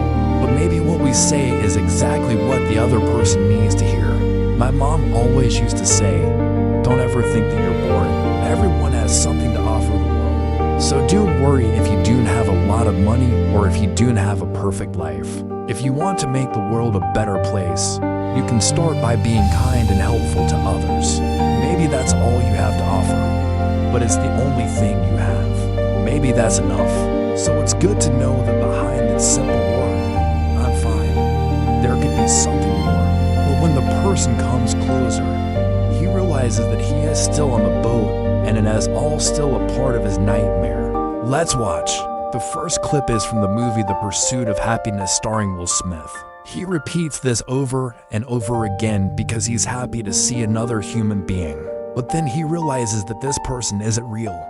This person isn't going to help him. He is still trapped on this boat with the animals. It's easy to feel bad for Pi. Imagine spending so much time alone without food or water and then seeing someone, and then realizing that person isn't real. That would be so upsetting. But this is a very powerful moment in the film because he starts to feel hopeless. But then he says to himself, no, I'm not giving up. I'm not giving in. I'm going to survive. He refuses to give up or give in, which means that he will not quit. He will not stop trying to survive. What did this character discover about himself in this moment? He discovered that he was stronger than he thought he was. He found inner strength inside of himself. Have you ever felt like giving up? Maybe you wanted to quit a sport, give up on a friendship, or stop trying to achieve a dream. Remember this scene from Life of Pi. When things are really tough, you might find a strength inside you that you never knew existed. In this scene, Will Smith plays a father who is struggling to take care of his young son while trying to make it. And the world is a stockbroker. The movie is based on a true story of a man who gets stranded on Mars. In this scene, Mark Watney has been stranded on Mars for over a year, and he is growing potatoes in the red sand. He's eating well, and he seems to be doing okay. His friends on Earth think he's dead, so they aren't trying to save him. In this scene, one of the characters is talking to Mark over the radio, and he asks Mark if he is okay. Let's listen to what Mark says in response. They think that they can control you. They want to limit your potential. Don't ever let someone tell you you can't do something. Not even me, not even Chris. Okay, so he says, don't ever let someone tell you you can't do something. He's telling his son that even if people don't believe in him, even if people try to put him down, he shouldn't listen to them. Instead, he should do his best to chase his dreams. To chase a dream is to work hard to achieve something that you really want. He uses the phrase, not even me, not even Chris. This means that no one should try to tell him that he can't do something, not his dad, not his friend Chris, not anyone.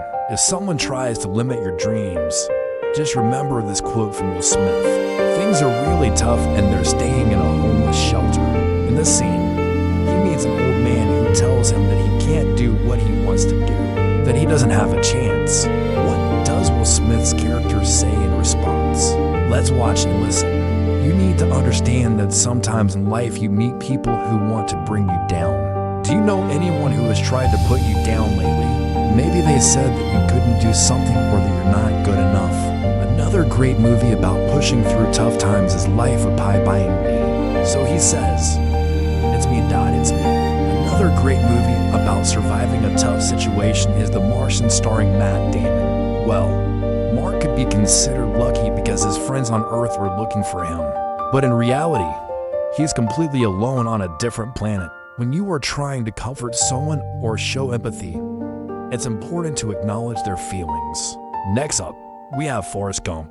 This classic movie is full of great lessons about life, even if sometimes the character of Forrest Gump makes mistakes along the way. She says, that's all you have to offer, but it's the only thing you have. It's the only thing you have to offer. What do you have to offer the world? Well, by watching this video, you are learning English, and that is an amazing gift. One of the best animated movies about finding hope and happiness is Soul by Pixar. You see, Joe has a problem. He thinks that jazz music is his one true passion in life. He thinks that's the most important thing. Do you have a favorite character from one of these movies? Which character inspires you the most? Let us know in the comments below. And speaking of dreams, maybe your dream is to speak English better, to read books in English, to watch movies in English with no subtitles. Hello, my friends. welcome to WordCraft English. And today's lesson is going to be very special because I want to teach you how to never give up no matter what happens in your life. And you can see this is a quote from an amazing book called The Obstacle is the Way by Ryan Holiday. It's a really great book if you have not read it yet. But let's talk about this idea that the obstacle is the way.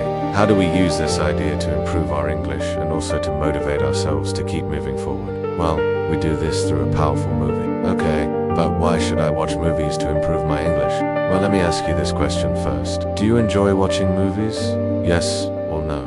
If you said yes, then that's a perfect start, because here at WordCraft English, we believe that learning English should be enjoyable, fun, and easy. We don't believe in boring textbooks or dry lessons.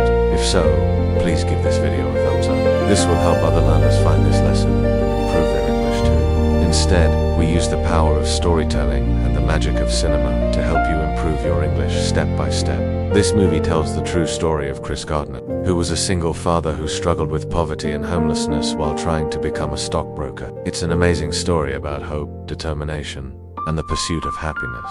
The obstacle is the way. So, what does this mean? What this means is when things are difficult, when things seem impossible, when you face challenges in this scene, Chris Gardner, who is played by Will Smith, is giving a presentation to his class at the brokerage firm. Don't you tell me what I can't do because I can't do it. Don't you tell me what I can't do because I can do it. It means you keep going even when things are hard. For example, if you're pushing through a challenging project at work, it means you are working hard to finish the project despite all the difficulties. At WordCraft English, we believe that speaking with confidence is the key to unlocking your dreams. That's why we've designed our lessons to give you plenty of opportunities to speak English and improve your fluency.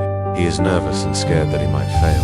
His young son, Christopher, played by Jaden Smith, comes to the class to support his father.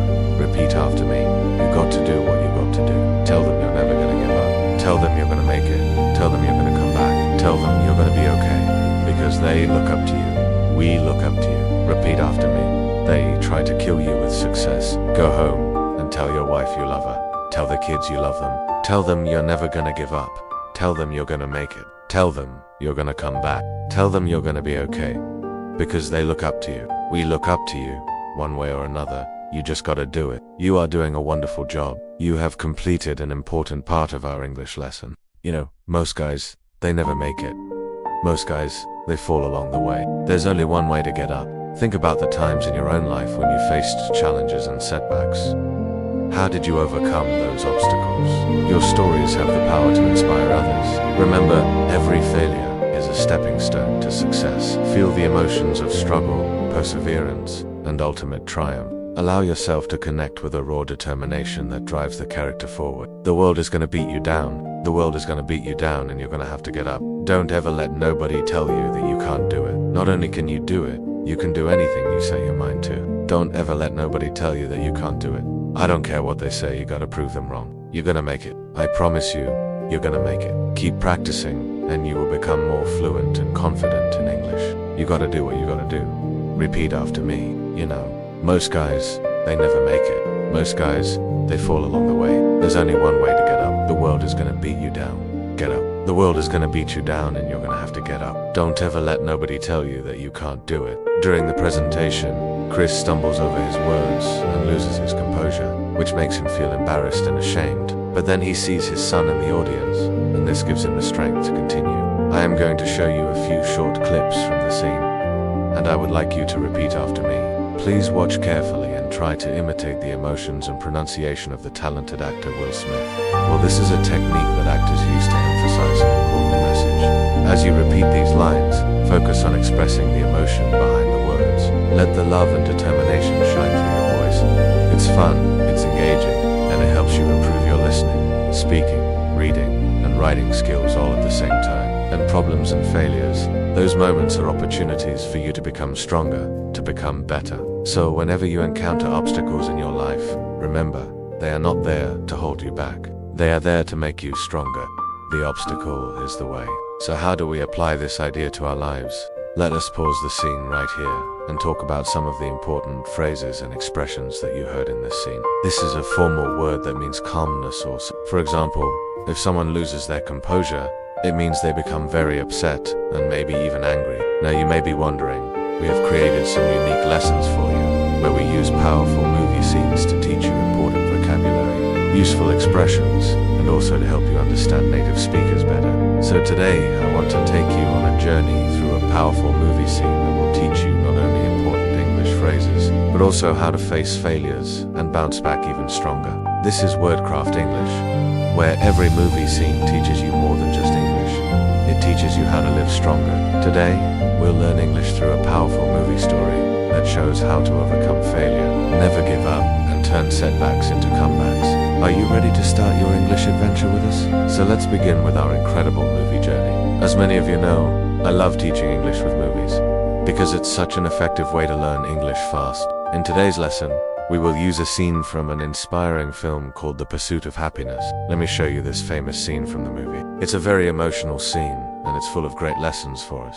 Now, when we listen to native speakers, sometimes we hear them say composure. What does this word mean? Now let's watch this part again.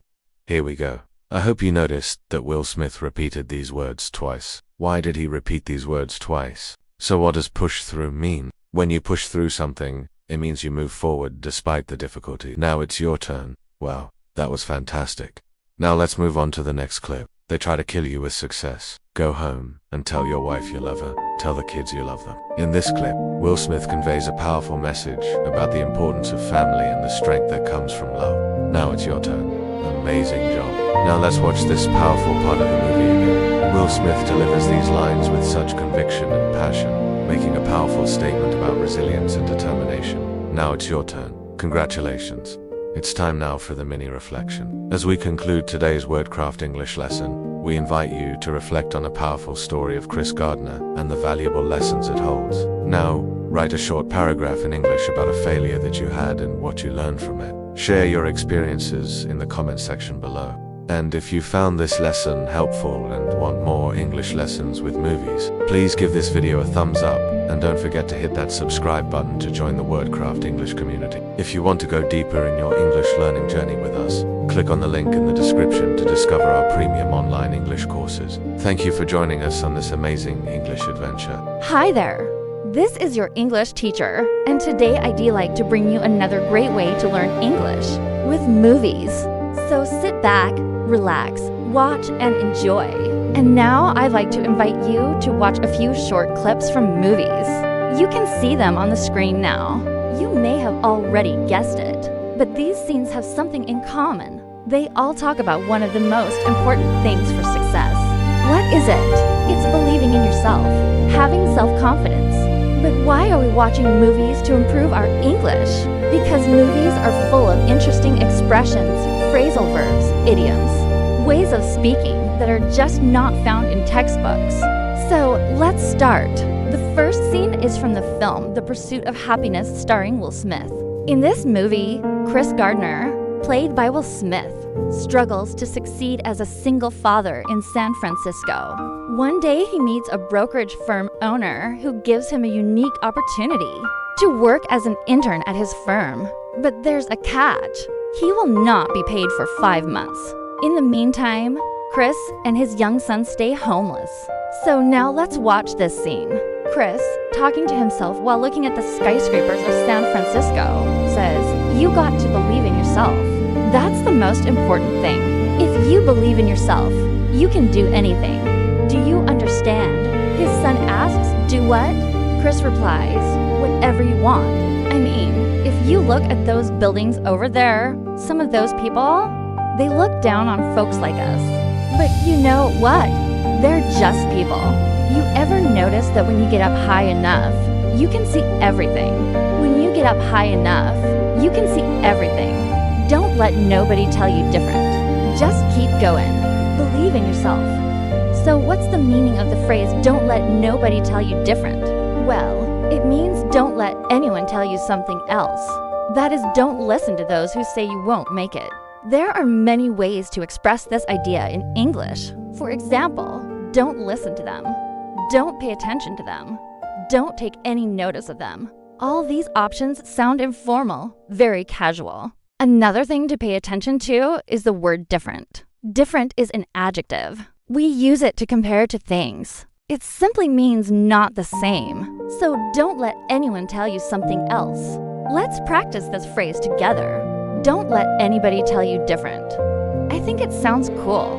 Let me hear you. Now let's move on to the second scene. It's from the movie Invictus starring Morgan Freeman and Matt Damon. In the movie, former South African President Nelson Mandela assigns his new captain, Francois Pienaar, a nearly impossible task to win the Rugby World Cup.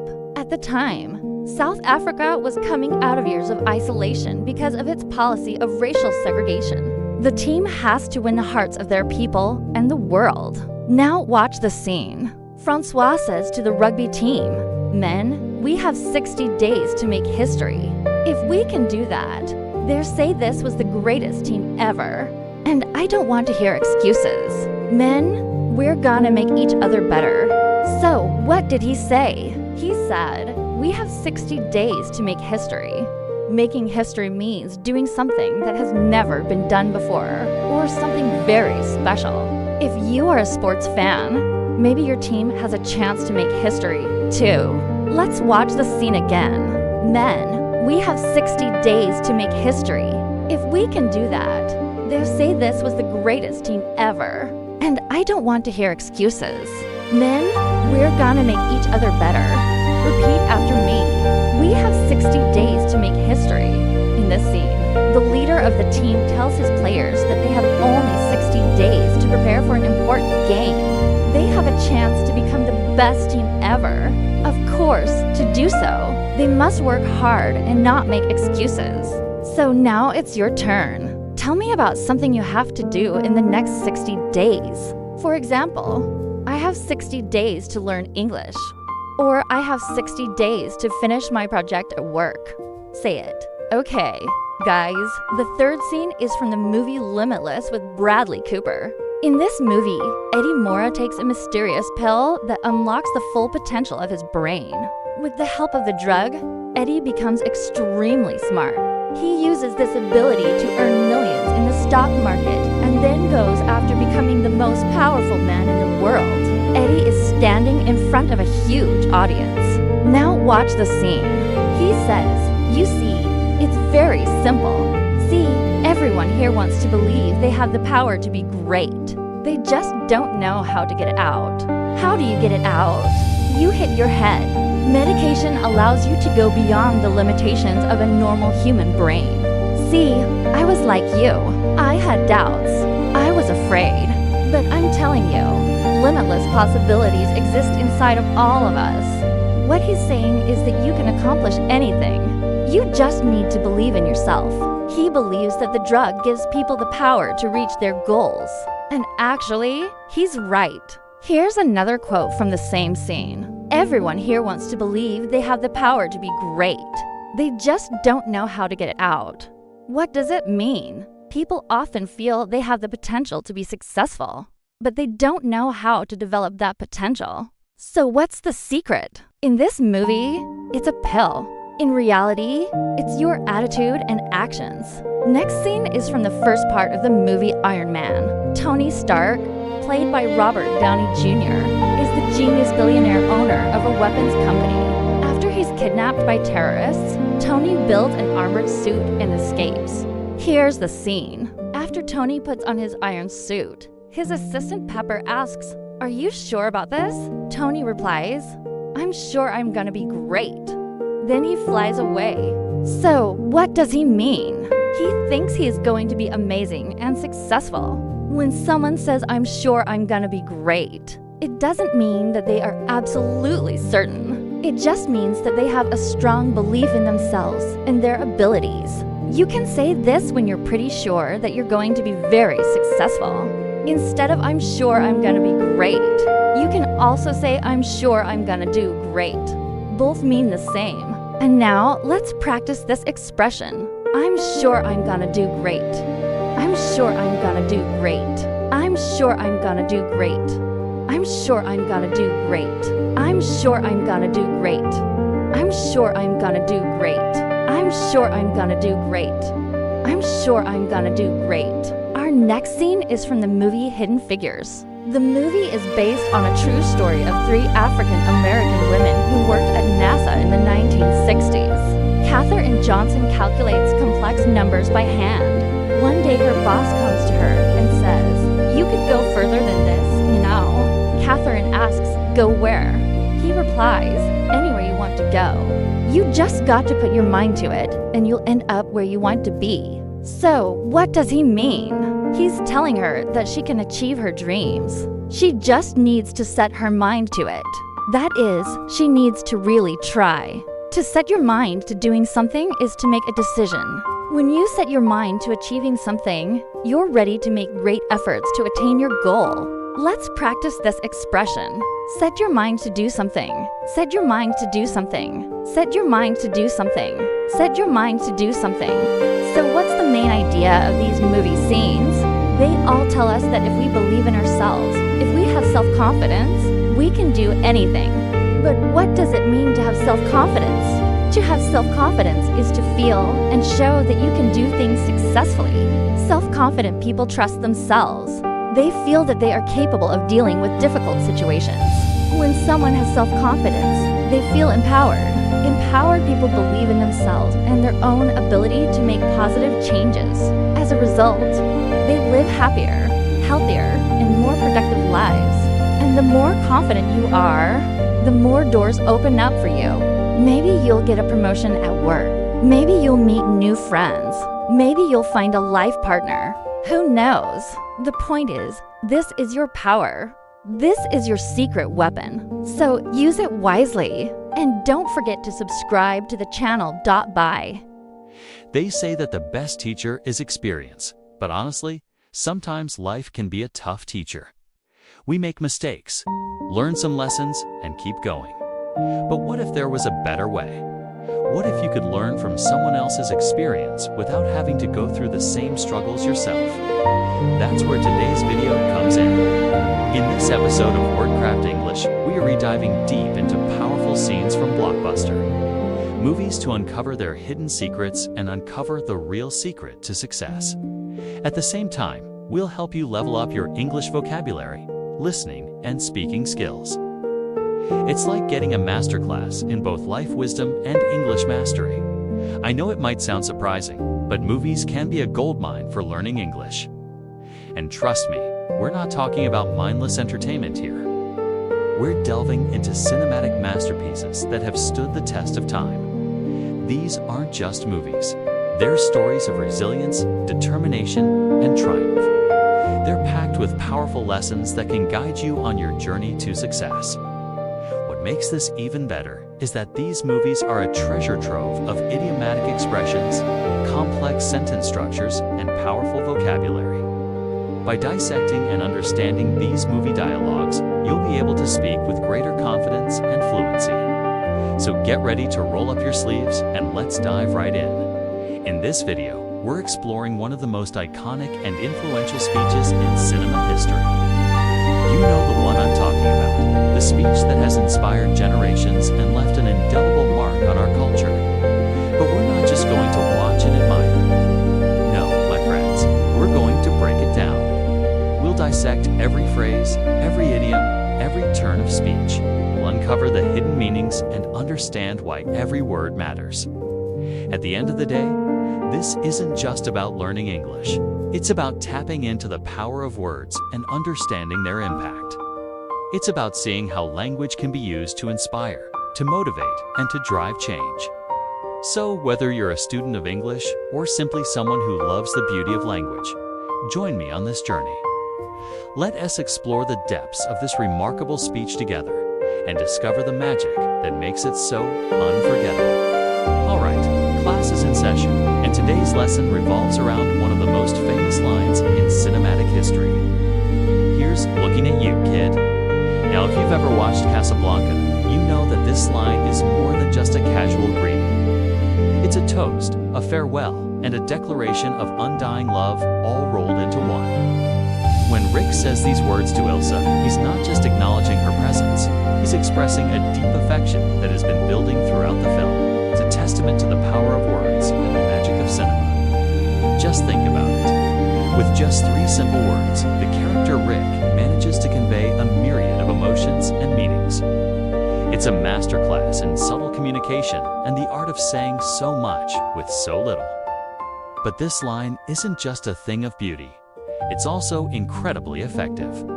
It's a rhetorical device that creates a lasting impression on both the audience and the other character. When Rick utters these words, it's as if everything else fades away. The world becomes still, and all eyes are on the two characters. It's a moment of truth and vulnerability. And it's all because of three little words. Now, before we move on, let's take a closer look at those words. Here S, looking at you, is a playful twist on the traditional toast. Here S to you, by adding the word kid at the end. Rick adds a layer of endearment and familiarity to his message. It's a term of affection, a term often reserved for children, but in this case, it carries a deeper meaning. It's a recognition of the unique bond that Rick and Ilsa share.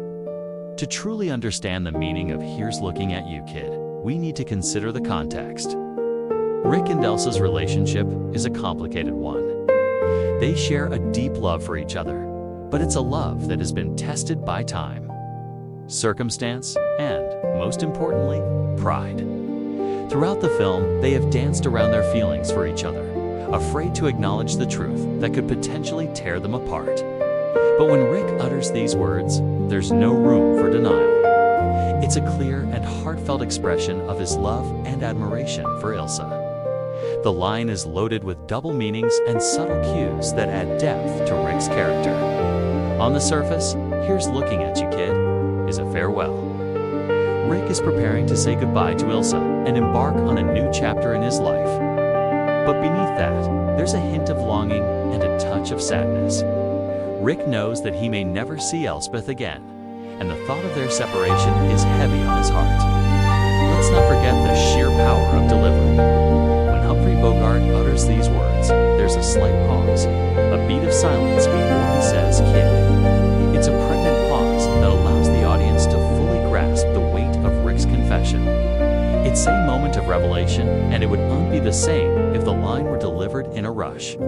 The silence is what makes it so profound. So the next time you find yourself watching Casablanca, pay close attention to this iconic line.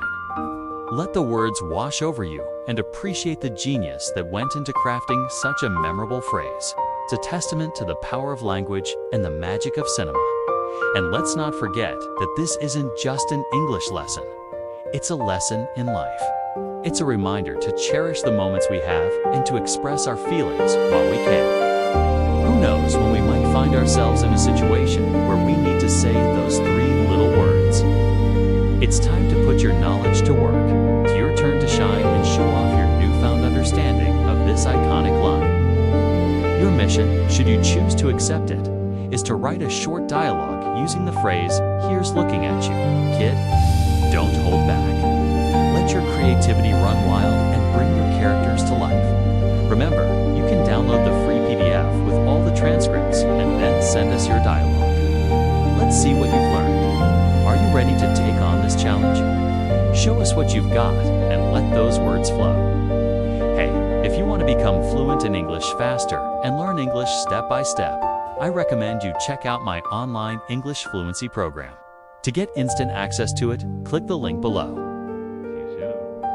Hello, everybody, and welcome back to WordCraft English.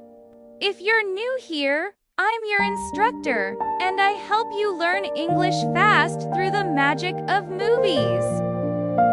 So if you love movies and you want to improve your English, then make sure to subscribe. And yes, today we're going to talk about the importance of staying focused.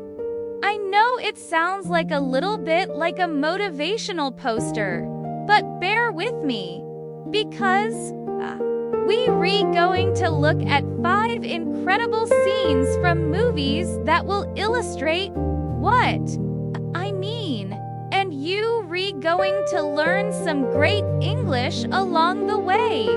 Okay, so let's dive into our first scene. This is from the movie The Pursuit of Happiness, starring Will Smith. And in this scene, Chris Gardner is struggling to take care of his young son, while also trying to land a job.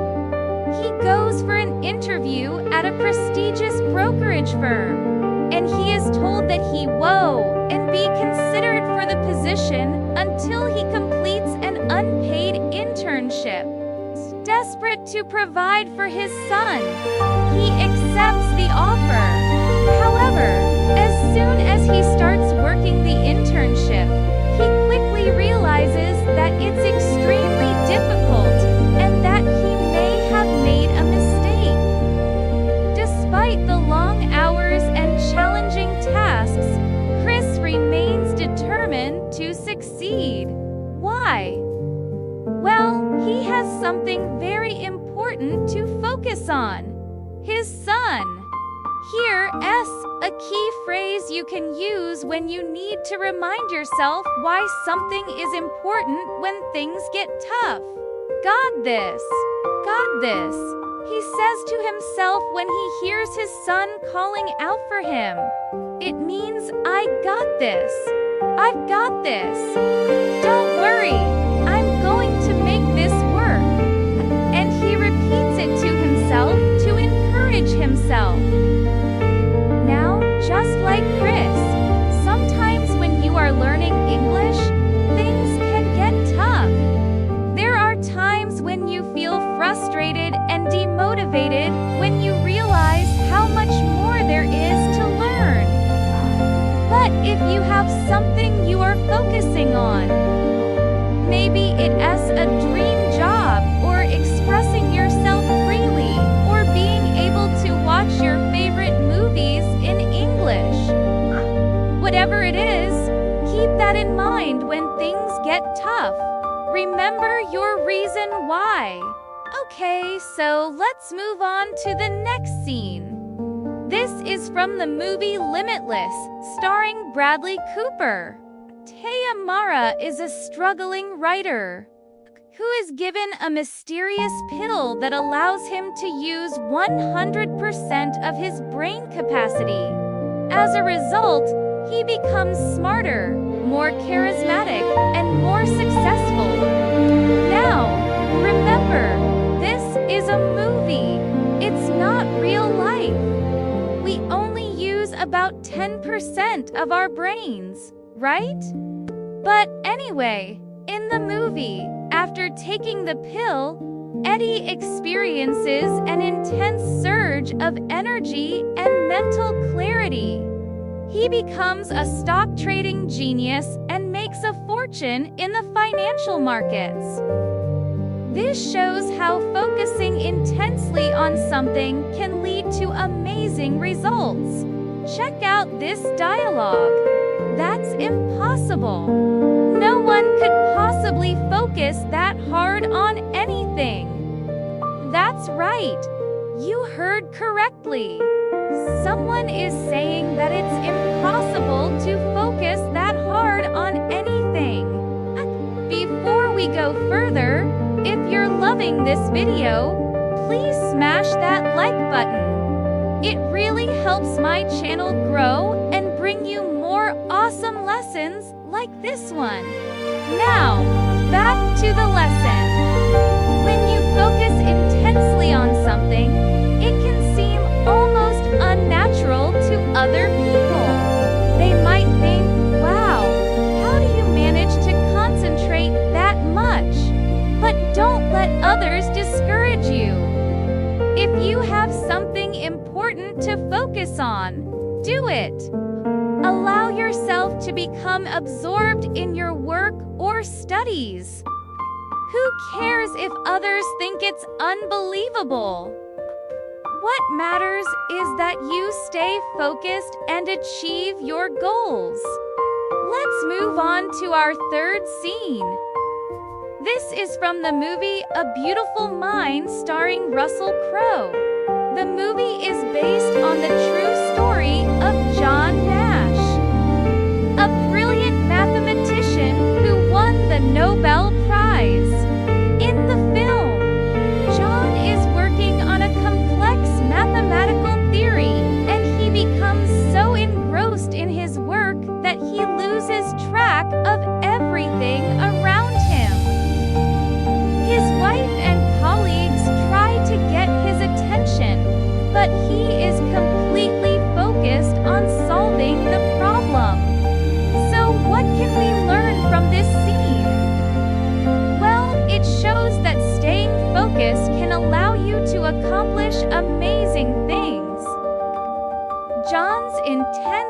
focus enables him to make groundbreaking discoveries in mathematics. Sometimes when you are learning English, you have to enter a state of deep concentration. You have to switch off all the distractions and immerse yourself in the task. This might mean spending hours reading books or watching movies in English without any interruptions. But don't be afraid to do it. Allow yourself to fully concentrate on improving your English skills. Just like John, you might be surprised at what you can achieve. Our fourth scene is from the movie Rocky Balboa. Rocky is training for a fight with Apollo Creed. In one scene, he is running up the steps of the Philadelphia Museum of Art. This is an extremely difficult workout, but Rocky doesn't give up. He keeps going even when his body is aching and his mind is telling him to stop. Here's some great English he uses in this scene. Yo, Adrian, I did it. Yo, Adrian, I did it, he shouts. Yo, Adrian means hey, Adrian, and I did it means I did it. Talking to his wife, he's saying, hey, Adrian, I did it. I finished the training. Rocky's determination and focus allow him to become a better fighter and ultimately win the championship belt. Focus can turn your dreams into reality. When you set your mind to something, don't give up. Keep going until you achieve your goals, no matter how difficult they may seem. Alright, our final scene is from the movie The Social Network, starring Jesse Eisenberg. The movie tells the story of how Facebook was created. In one scene, Mark Zuckerberg is sitting in front of his computer coding the first version of the website. He is completely focused on his work and does unseem to notice anything else going on around him. He types line after line of code and doesn't take any breaks.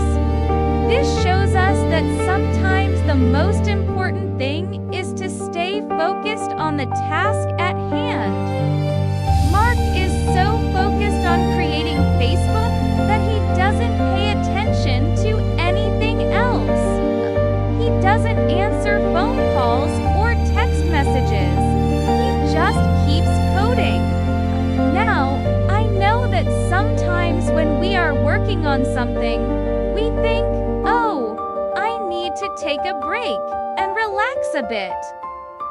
But sometimes when you're learning English or working on an important project, you just need to stay focused and keep going. Take Mark as an example. He didn't take any breaks when he was coding the first version of Facebook. He just kept going until he was finished. And his hard work paid off because Facebook became one of the most popular websites in the world. So what have we learned today? Well, hopefully we've learned that staying focused is a powerful tool that can help us achieve our dreams. Whether we're learning English or working on an important project, it's important to find something that inspires us to stay focused and motivated. For me, movies are a great source of inspiration. Watching the characters on screen and hearing the English they use helps me to stay motivated and focused on my goals. But what about you? What inspires you to stay focused? Let me know in the comments below. And now it's time for a fun challenge. Do you remember all the great English English we learned in this video? Well, put your knowledge to the test by describing the 5 movie scenes we discussed. Your descriptions in the comments below. Use as much of the English as you can. I'm looking forward to reading your descriptions and seeing how well you remembered everything. Thanks for joining me on this journey through the power of focus and great English. If you enjoyed this lesson, please hit the like button and subscribe for more. And until next time, happy focusing and happy learning. Hello everyone and welcome back to WordCraft English. Have you ever faced problems that felt impossible to solve? If so, today's video will help you, because we are going to learn how to talk about problems in life, using some of the best examples in the English language. These are taken from famous Hollywood movies. But don't worry, this is not a summary of any particular film. Instead, I have selected just small public domain clips, or royalty-free dramatizations. We will focus on one short scene at a time, looking closely at what people say to see how we can use their words and phrases in our own English. And we start with a very powerful situation. A man who has clearly failed at something important is speaking to his friend, and he says, "I hit rock bottom." Now it's important that you know this phrase, because when someone hits rock bottom, it means they've reached the worst point in their lives. It's like if you're falling down a long staircase. Hitting rock bottom means that you've finally landed on the last step. But why did he do that? What does it mean to hit rock bottom? He actually hit his head. So it's also a phrasal verb, which means it has 2 parts, the verb to hit and the noun rock bottom. But it means something different from the literal meaning of the words. Let me give you another example. Imagine you're helping your friend with an English exercise, and you tell them, "My brother always copies my homework, but now he got caught." Your friend replies, "Oh no, I bet he feels like he's hit rock bottom right now." And yes, in this case, your friend means that this student has reached the worst point in his life because of what happened. So the next time you want to show that someone has reached the worst point in their life, remember, hit rock bottom. But unfortunately, this guy's story does not end there. He continues, "When I saw the look on his face, I knew he was hurting. I had to face the truth." In this phrase, face the truth means to accept or acknowledge the reality of a situation. It's also a phrasal verb, but the action is not usually done to yourself, like in the previous phrase. Someone else usually makes you face the truth. Let me give you an example. Imagine you're eating dinner with your friends, and one of them tells you, "I think my girlfriend is cheating on me. She goes out with her friends every night." You could reply, "Well, maybe it's time to face the truth." And with this, you mean that your friend needs to accept the reality of his relationship. Maybe his girlfriend really is cheating on him. Now let's get back to our story.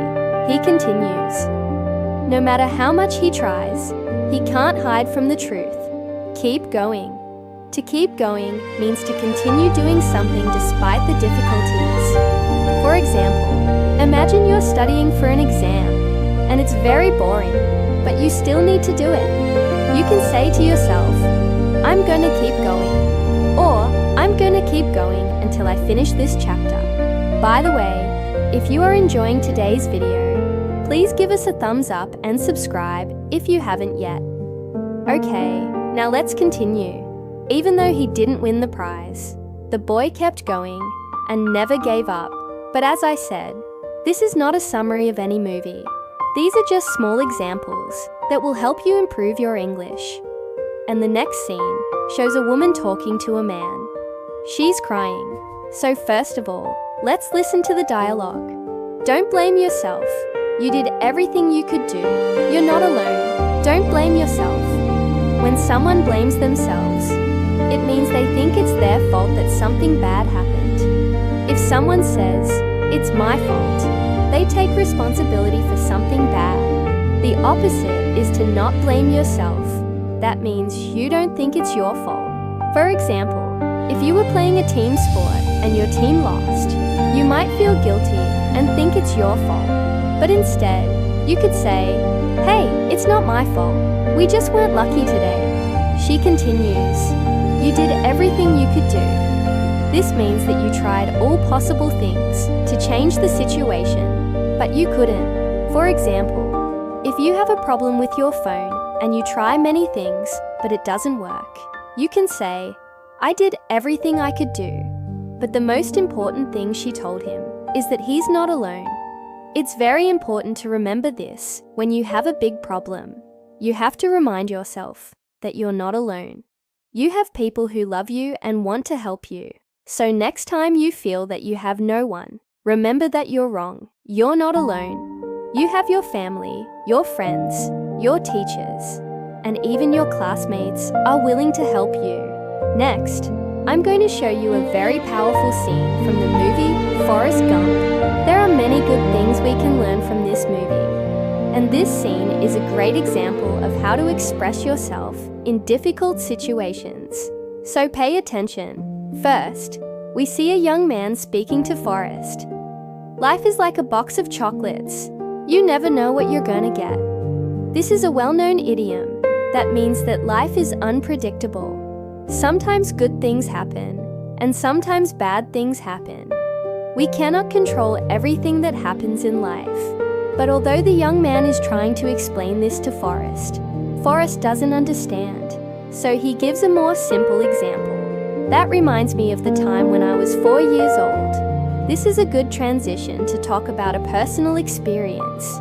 This is a story that happened to me in the past, and it's related to what we are talking about. The young man continues, "Some people say life is easy, but they're dead." This is a funny way of saying that life is not easy. Many people complain about their lives, but most of them are still alive, so they must enjoy life to some extent. Then we hear a conversation between two people. You can't always wait for things to go your way. Sometimes you have to make the best out of what you have. This is another idiom. It means that sometimes you can't wait for ideal conditions. You must start doing things right now, even if everything is not perfect. But Forrest Gump still doesn't understand. So the young man gives him one last example. "Listen, Mama always said life was like a box of chocolates. You never know what you're gonna get. You just eat what you get." This is a shorter version of the first sentence. And by repeating it, the young man wants to make sure that Forrest understands. Okay, now it's your turn to practice. Think about a difficult situation in your life. Can you describe it using some of the expressions we've learned today? Maybe you failed a test. Maybe you had a fight with your boyfriend or girlfriend. Maybe you don't have enough money to buy something you need. Write your answer in the comments below. Try to write at least 3 sentences. And remember, no matter how difficult your life may be, you have to keep going. You're not alone. And if you think things are bad, remember the young man in the movie. Life is much more difficult for a person who's blind. If you want to learn English step by step, we have prepared a special course for intermediate students. In this course, you will find step-by-step lessons from level 5 to level 8. Each lesson will help you increase your level gradually. And remember, we have many other videos with useful expressions. Click here to see more. Thank you very much for watching this video. Thank you for your support, and thank you for your comments. I really appreciate each and every one of you. Have a nice day. Bye.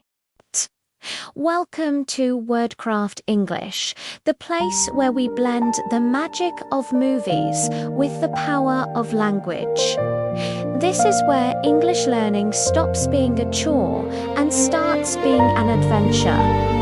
I'm so glad you're here with me today because we're diving into a theme that's close to my heart, and I know it will resonate with you too. Rise Relentless.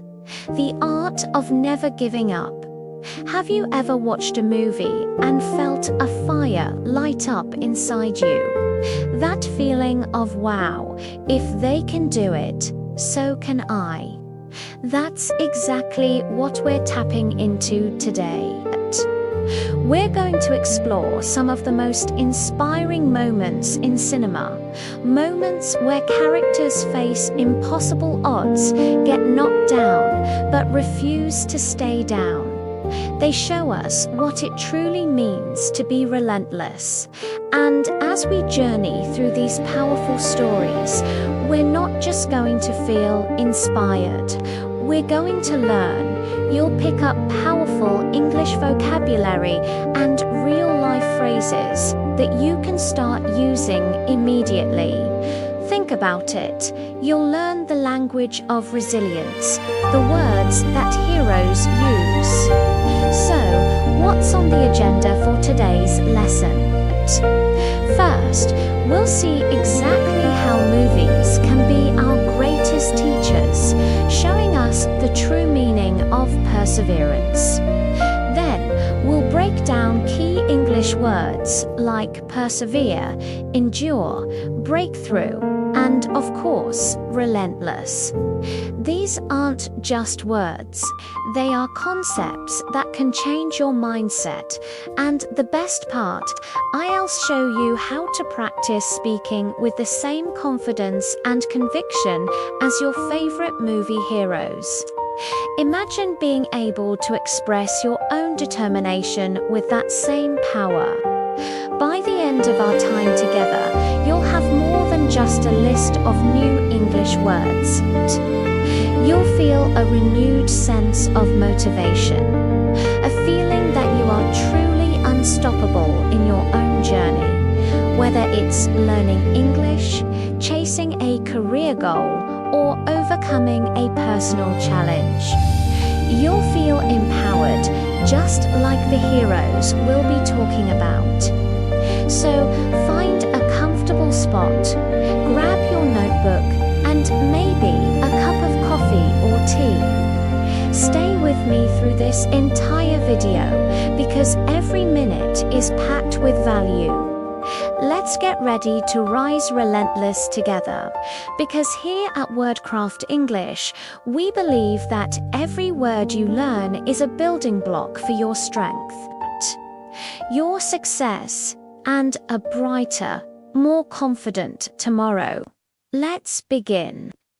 Our first stop is a film that has inspired millions with its story of an underdog who refused to believe he was anything less than a champion. Asterisk, Rocky asterisk.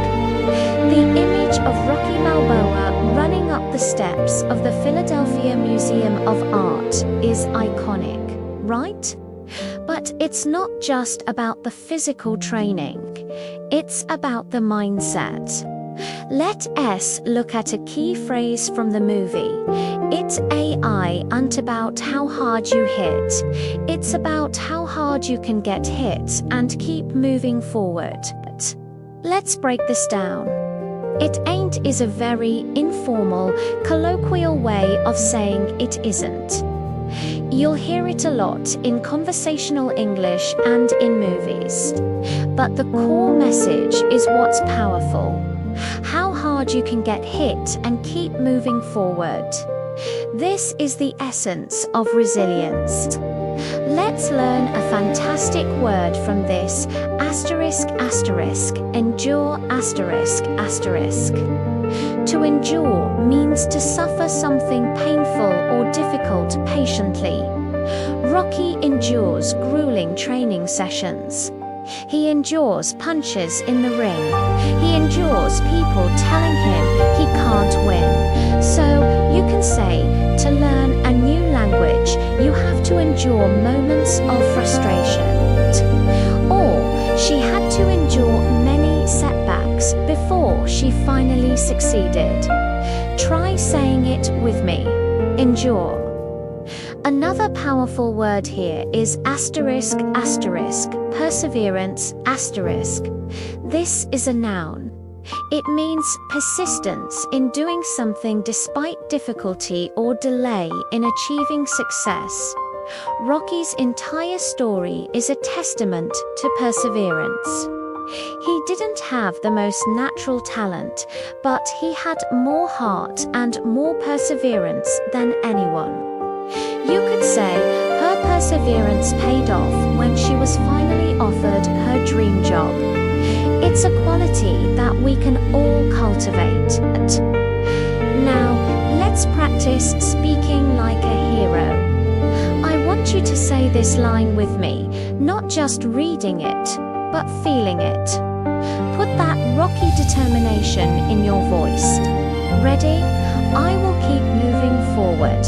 Again, with more power, I will keep moving forward. Doesn't that feel good? You're not just practicing pronunciation, you're practicing a mindset. This brings us to our core theme. Asterisk, asterisk, asterisk, asterisk. Relentless is an adjective that means showing or promising no abatement of severity, intensity, or strength. It's like being a force of nature that cannot be stopped.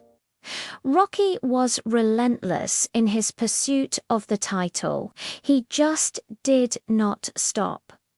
Think about your own English learning journey. Are there days you feel like giving up? Of course, we all have them, but being relentless means that even on those days, you do something. You watch one video, you learn one new word, you practice one sentence. That is being relentless. You could say he was relentless in his studies and his English improved dramatically. So, from asterisk, Rocky asterisk, we take away the power of enduring hardship, the importance of perseverance, and the unstoppable force of being relentless. It's not about being the strongest or the smartest from the start. It's about having the heart to keep going. Now, let us shift gears from the boxing ring to the world of business and determination in asterisk, the pursuit of happiness. Asterisk, this film is a masterclass in never giving up, based on the true story of Chris Gardner, a man who goes from homelessness to becoming a successful stockbroker, all while caring for his young son. One of the most powerful scenes is when Chris and his son are forced to sleep in a public restroom. It's a moment of absolute rock bottom. But what does he do the next day? He gets up, puts on his suit, and goes back to his unpaid internship, determined to build a better life. This is the definition of hitting rock bottom and bouncing back. A key expression we can learn here is asterisk, asterisk, to hit rock bottom. Asterisk, asterisk, this means to reach the lowest possible point. When you've hit rock bottom, there's nowhere to go but up. For example, after losing his job and his apartment, he felt like he had hit rock bottom. But what comes after hitting rock bottom? A asterisk asterisk breakthrough asterisk asterisk. A breakthrough is a sudden, dramatic, and important discovery or development. It's that moment when all your hard work finally pays off. For Chris Gardner, his breakthrough was securing the one paid position at the firm. You could say after months of studying, I had a breakthrough and finally understood the grammar rule. Or, the scientist's breakthrough will change the future of medicine. Breakthroughs often come after a period of intense struggle. Let's look at another powerful word from this story. Tenacity is the quality of being very determined. It's like perseverance, but with a sense of grip, of not letting go. Chris Gardner showed incredible tenacity. He made countless cold calls, solved a Rubik's Cube to impress a manager, and never let his circumstances define his work ethic. You can admire someone's tenacity. For example, it was her sheer tenacity that got her through the difficult training program, and of course, we have the phrase that's central to our lesson, never give up, It's simple, direct, and incredibly powerful. In the movie, Chris tells his son, "Don't ever let somebody tell you you can't do something, not even me. You got a dream, you got to protect it." This is the core message. So let's practice this. Repeat after me and really mean it. I have a dream and I will protect it. One more time, with conviction. I have a dream and I will protect it. Feel the power in those words. This is more than just language practice. It's a personal affirmation. From the pursuit of happiness, we learn that even when you hit rock bottom, your tenacity can lead to a breakthrough. It teaches us to protect our dreams and to embody the spirit of never give up, no matter how dire the circumstances may seem. It's a story that proves that your current situation does not have to be your final destination. Let's travel now to the animated world, because inspiration isn't limited to live-action films. Think about the movie Zootopia Judy Hopps is a small rabbit with a big dream to become a police officer in a city where only large predator animals hold that role. Everyone, including her own parents, tells her it's impossible. A key phrase here is to go against the grain. This idiom means to do something different from what is normal or expected. Judy Hopps definitely goes against the grain. She challenges the stereotypes and expectations of her society. You might say, she went against the grain and started her own company instead of taking a corporate job. What quality does Judy have in abundance? Determination is the quality of firmly deciding to do something. Even when she is assigned to be a parking attendant meter maid, her determination does unwaver. She decides to be the best meter maid ever. That's a powerful lesson from Rocky the pursuit of happiness and Zootopia We've seen how characters from completely different worlds all share a common powerful trait, the art of never giving up. And don't forget to subscribe and hit that notification bell so you won't miss our next adventure in language and motivation. Until next time, keep learning, keep growing, and keep being unstoppable. See you soon. Hello, dear friends. Welcome to this new video with WordCraft English. Today, we are going to listen to an incredibly beautiful and moving story, which has a very important message for all of us. And if you listen carefully and reflect on the phrases and sentences we use, you can also learn some important life lessons. Let me remind you that our mission at WordCraft English is to help you learn English and to inspire you to become the best version of yourself. It is called the race of life. So, let's start. They were running and they were trying to outrun one another. But suddenly one man fell down.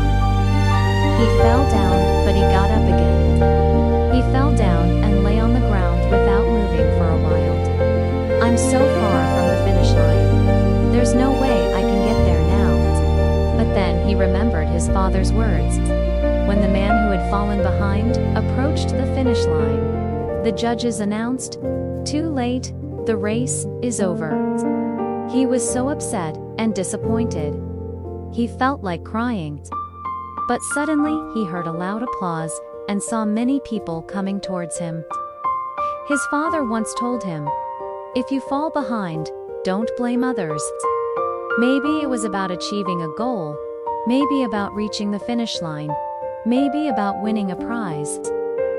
Or maybe the race was about something else entirely. Why do you think the man fell down? Despite the outcome of the race, the man who never gave up became the hero of the day. His actions taught everyone a valuable lesson. This story shows us that sometimes we may fall behind in life, but that doesn't mean we should stop trying. It encourages us to pick ourselves up, learn from our mistakes, and keep moving forward.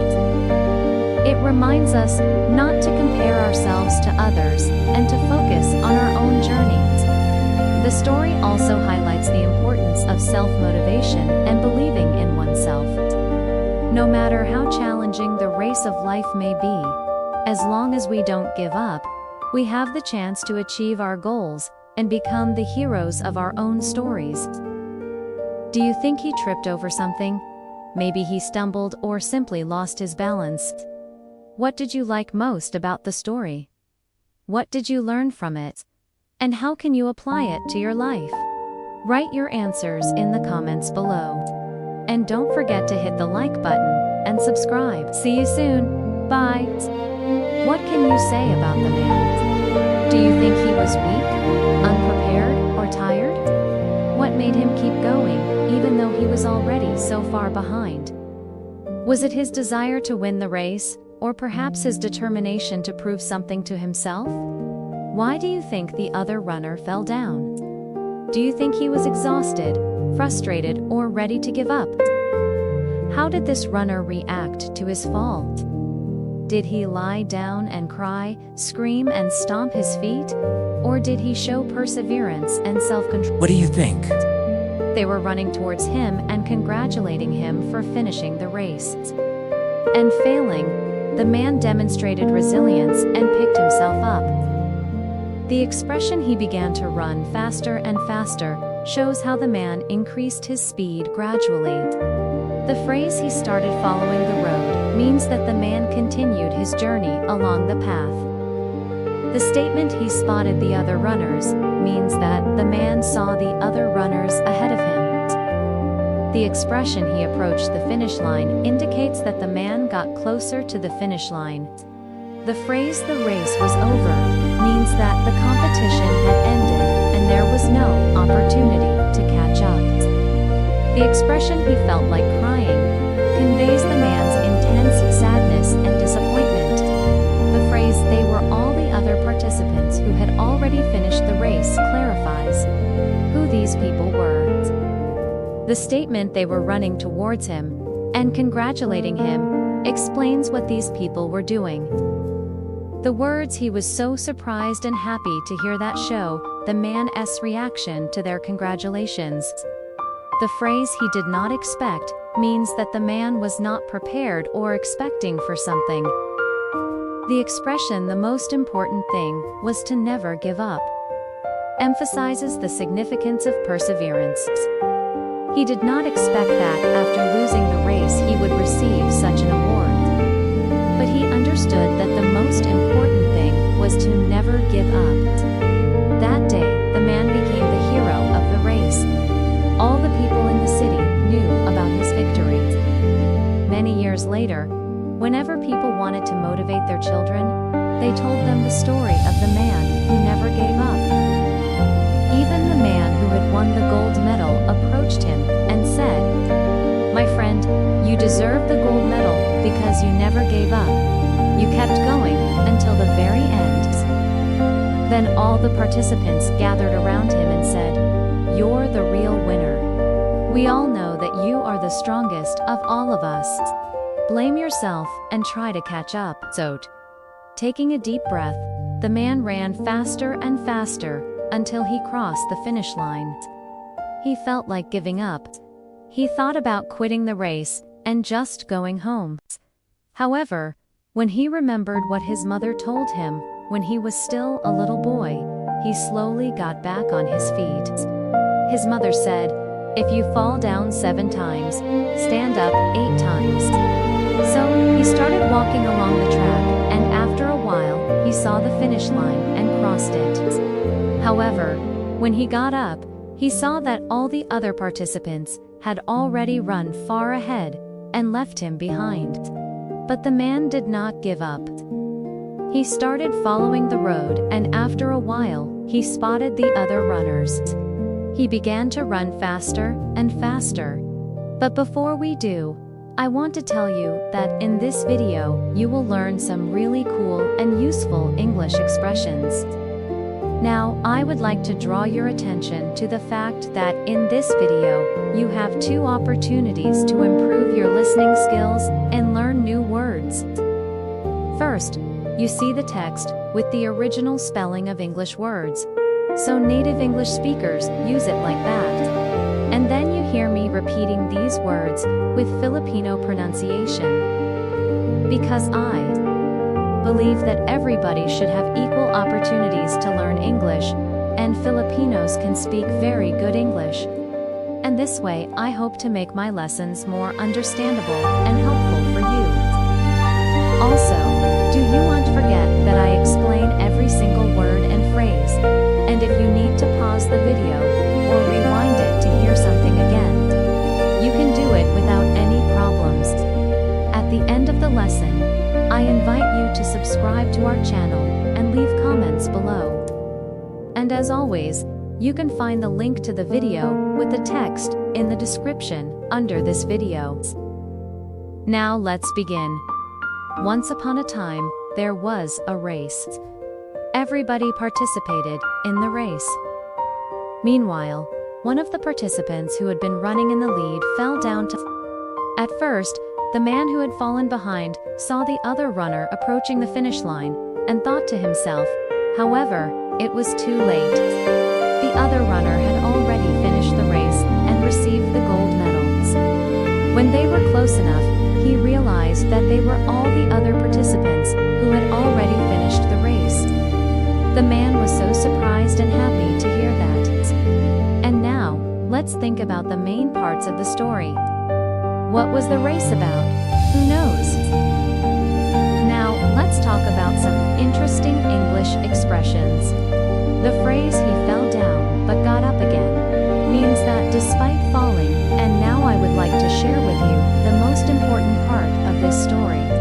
And now, it's time to answer 3 simple questions.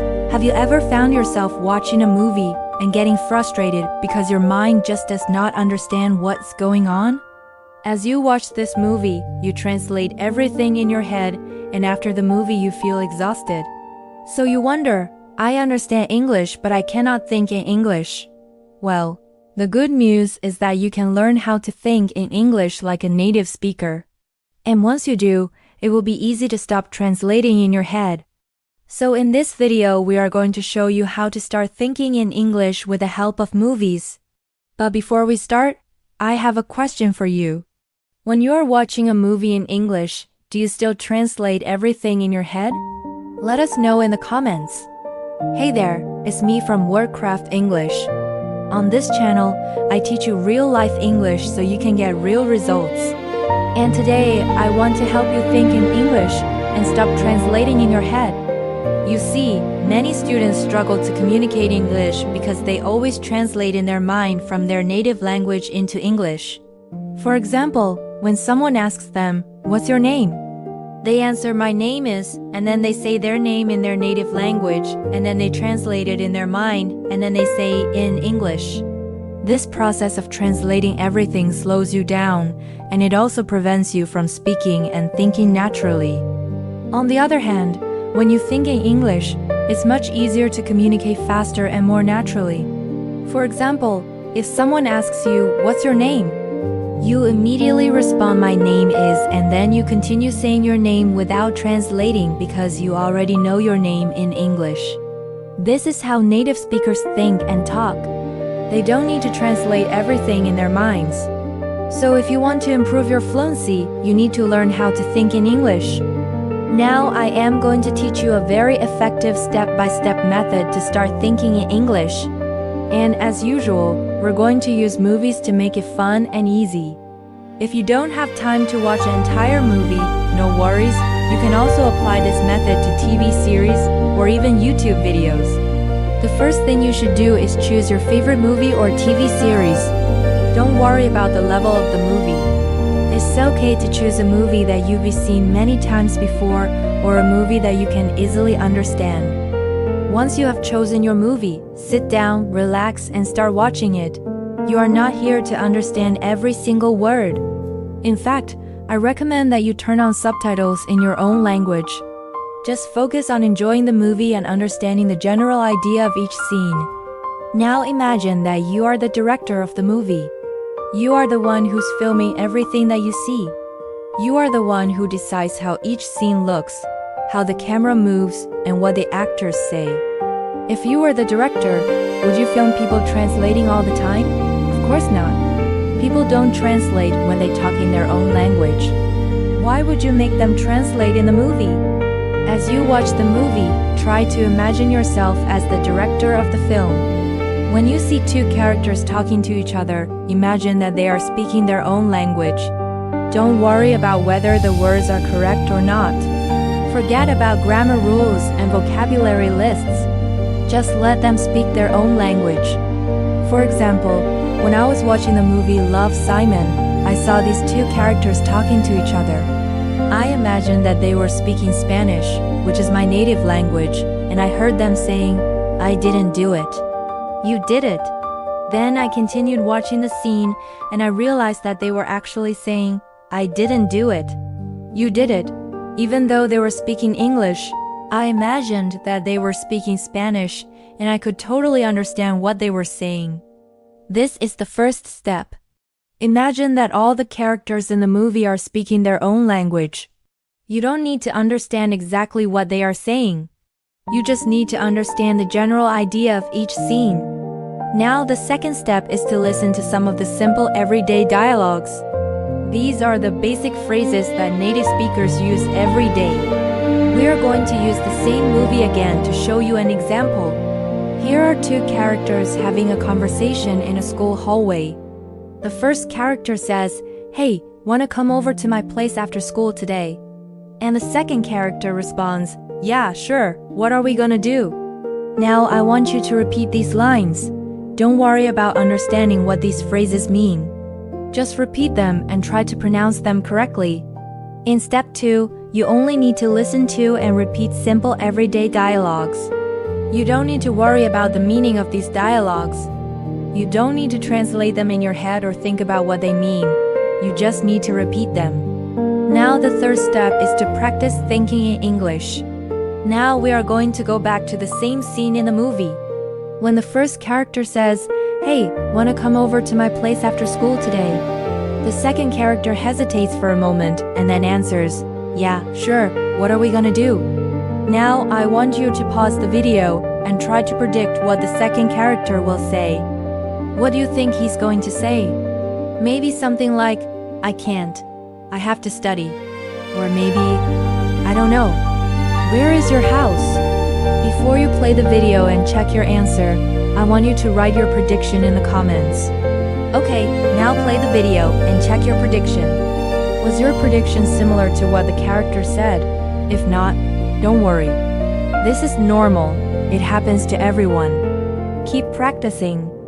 To practice thinking in English, you need to pause the video every time there is a dialogue and try to predict what the characters are going to say.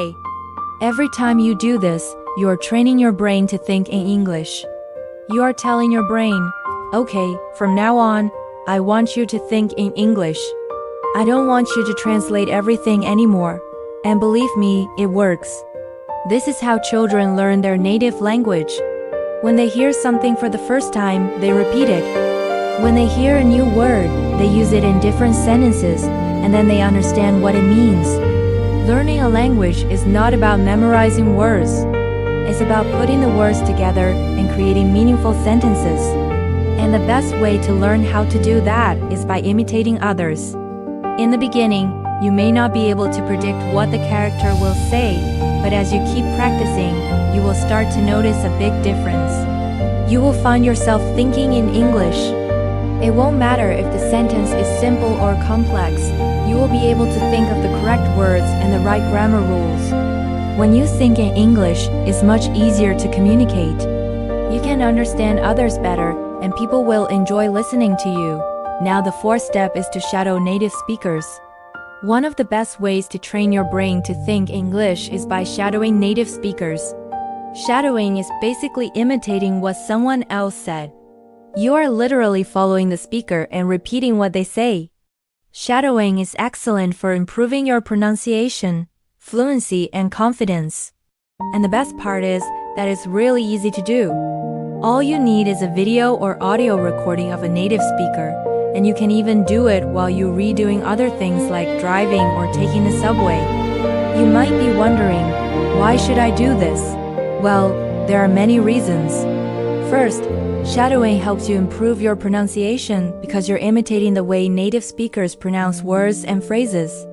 Second, shadowing helps you become more fluent because you're re-practicing how to link words and phrases together in a natural and smooth way. Finally, shadowing helps you become more confident because you're getting comfortable with the sound of your own voice. If you want to learn how to pronounce words and names correctly, click on this video here on the left, and I will see you next time. Bye. Welcome to WordCraft English, where every day we take you into amazing movies to help you discover and craft the best English. And today is a very special day because what I have for you today will not just improve your English, it will improve your whole life. So watch this video daily and you will see huge changes in your English and in your life. Let me show you something.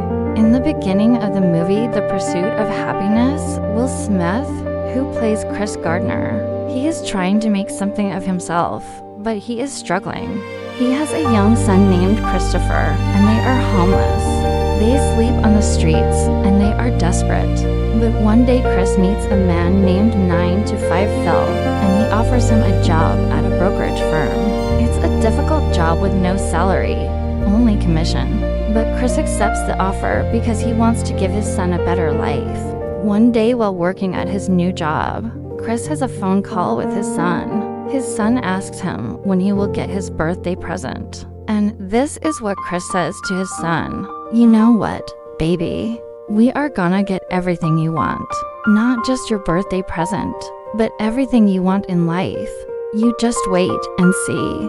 What a strong message. Not just your birthday present, but everything you want in life. Do you feel inspired by that scene? What did you like about it? So here are some important phrases from the scene.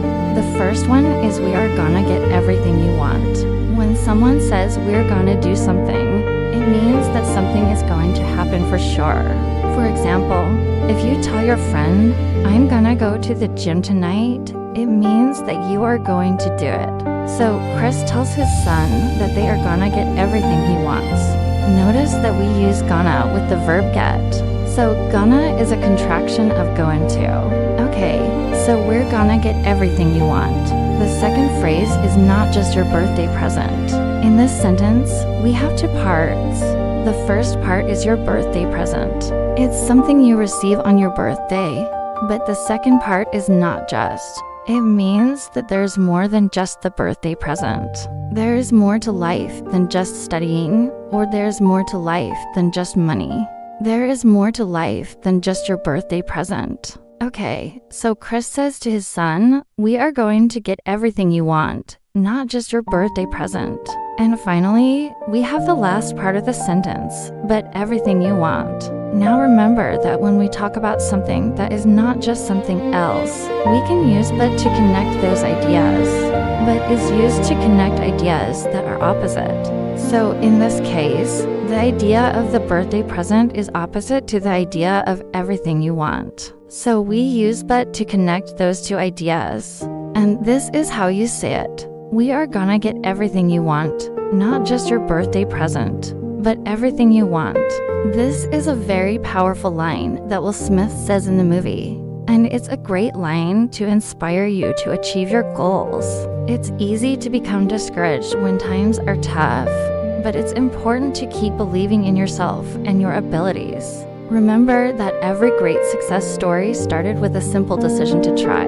Don't let the difficulties of life stop you from pursuing your dreams. With hard work and determination, you can achieve anything.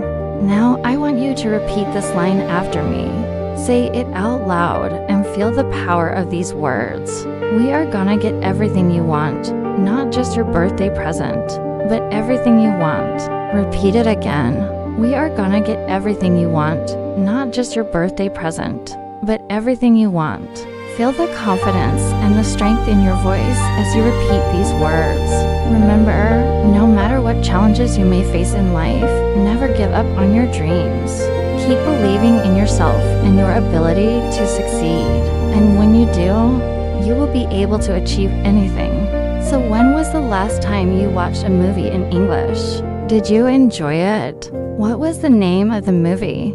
Tell me in the comments section below. And also share with me the most powerful line that you remember from the movie.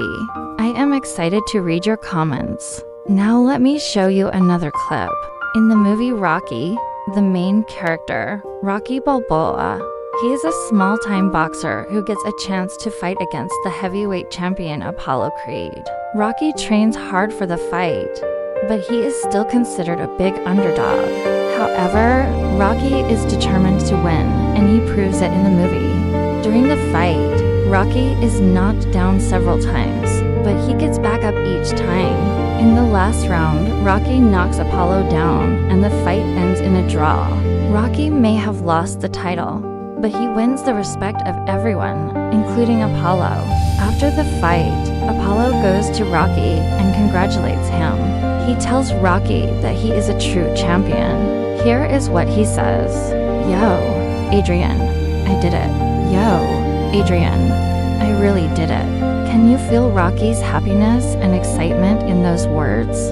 How does it make you feel? In this scene, Apollo calls Adrian. Adrian is Rocky's wife, and yo is a way to attract someone's attention or to greet a friend. It's a casual and informal word that you can use with friends. It's like saying hello or hey. So Apollo calls Adrian and says, yo, Adrian, which means hey, Adrian. And then he says, I did it. These three words, I did it, express a feeling of accomplishment and satisfaction. It is a phrase that you can use when you achieve a difficult task or reach a long-awaited goal. It's a celebration of success and a confirmation that hard work and dedication have paid off. So next time you accomplish something important, take a moment to say I did it to yourself. Embrace the feeling of achievement and celebrate your success. Remember, every success, no matter how small or big,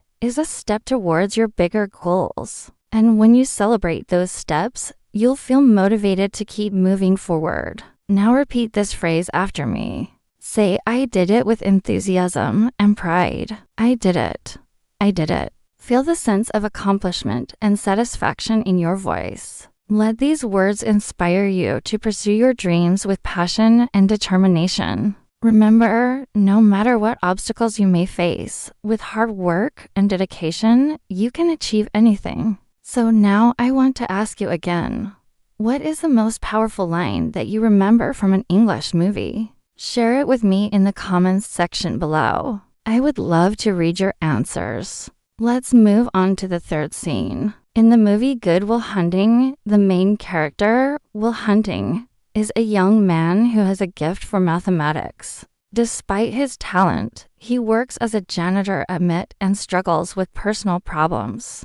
One day, A professor at MIT discovers Will's mathematical abilities and offers him a chance to work as a teaching assistant. Will accepts the offer and begins working with the professor. As Will starts to excel in his new position, he also begins to open up emotionally and forms a close relationship with the professor. One day, Will's new friend, Professor Lam, he takes Will out for dinner and gives him some advice. Will is struggling with his relationships and his feelings of worthlessness. So the professor tells Will something very important. Here is what he says. You know what you're worth. You know what you bring to the table. You know what you're capable of. You know the truth. Don't you forget it. These words are so inspiring and encouraging. The professor is reminding Will of his worth and potential. He is telling Will to believe in himself and not let anyone else's opinion define him. So the professor asks Will,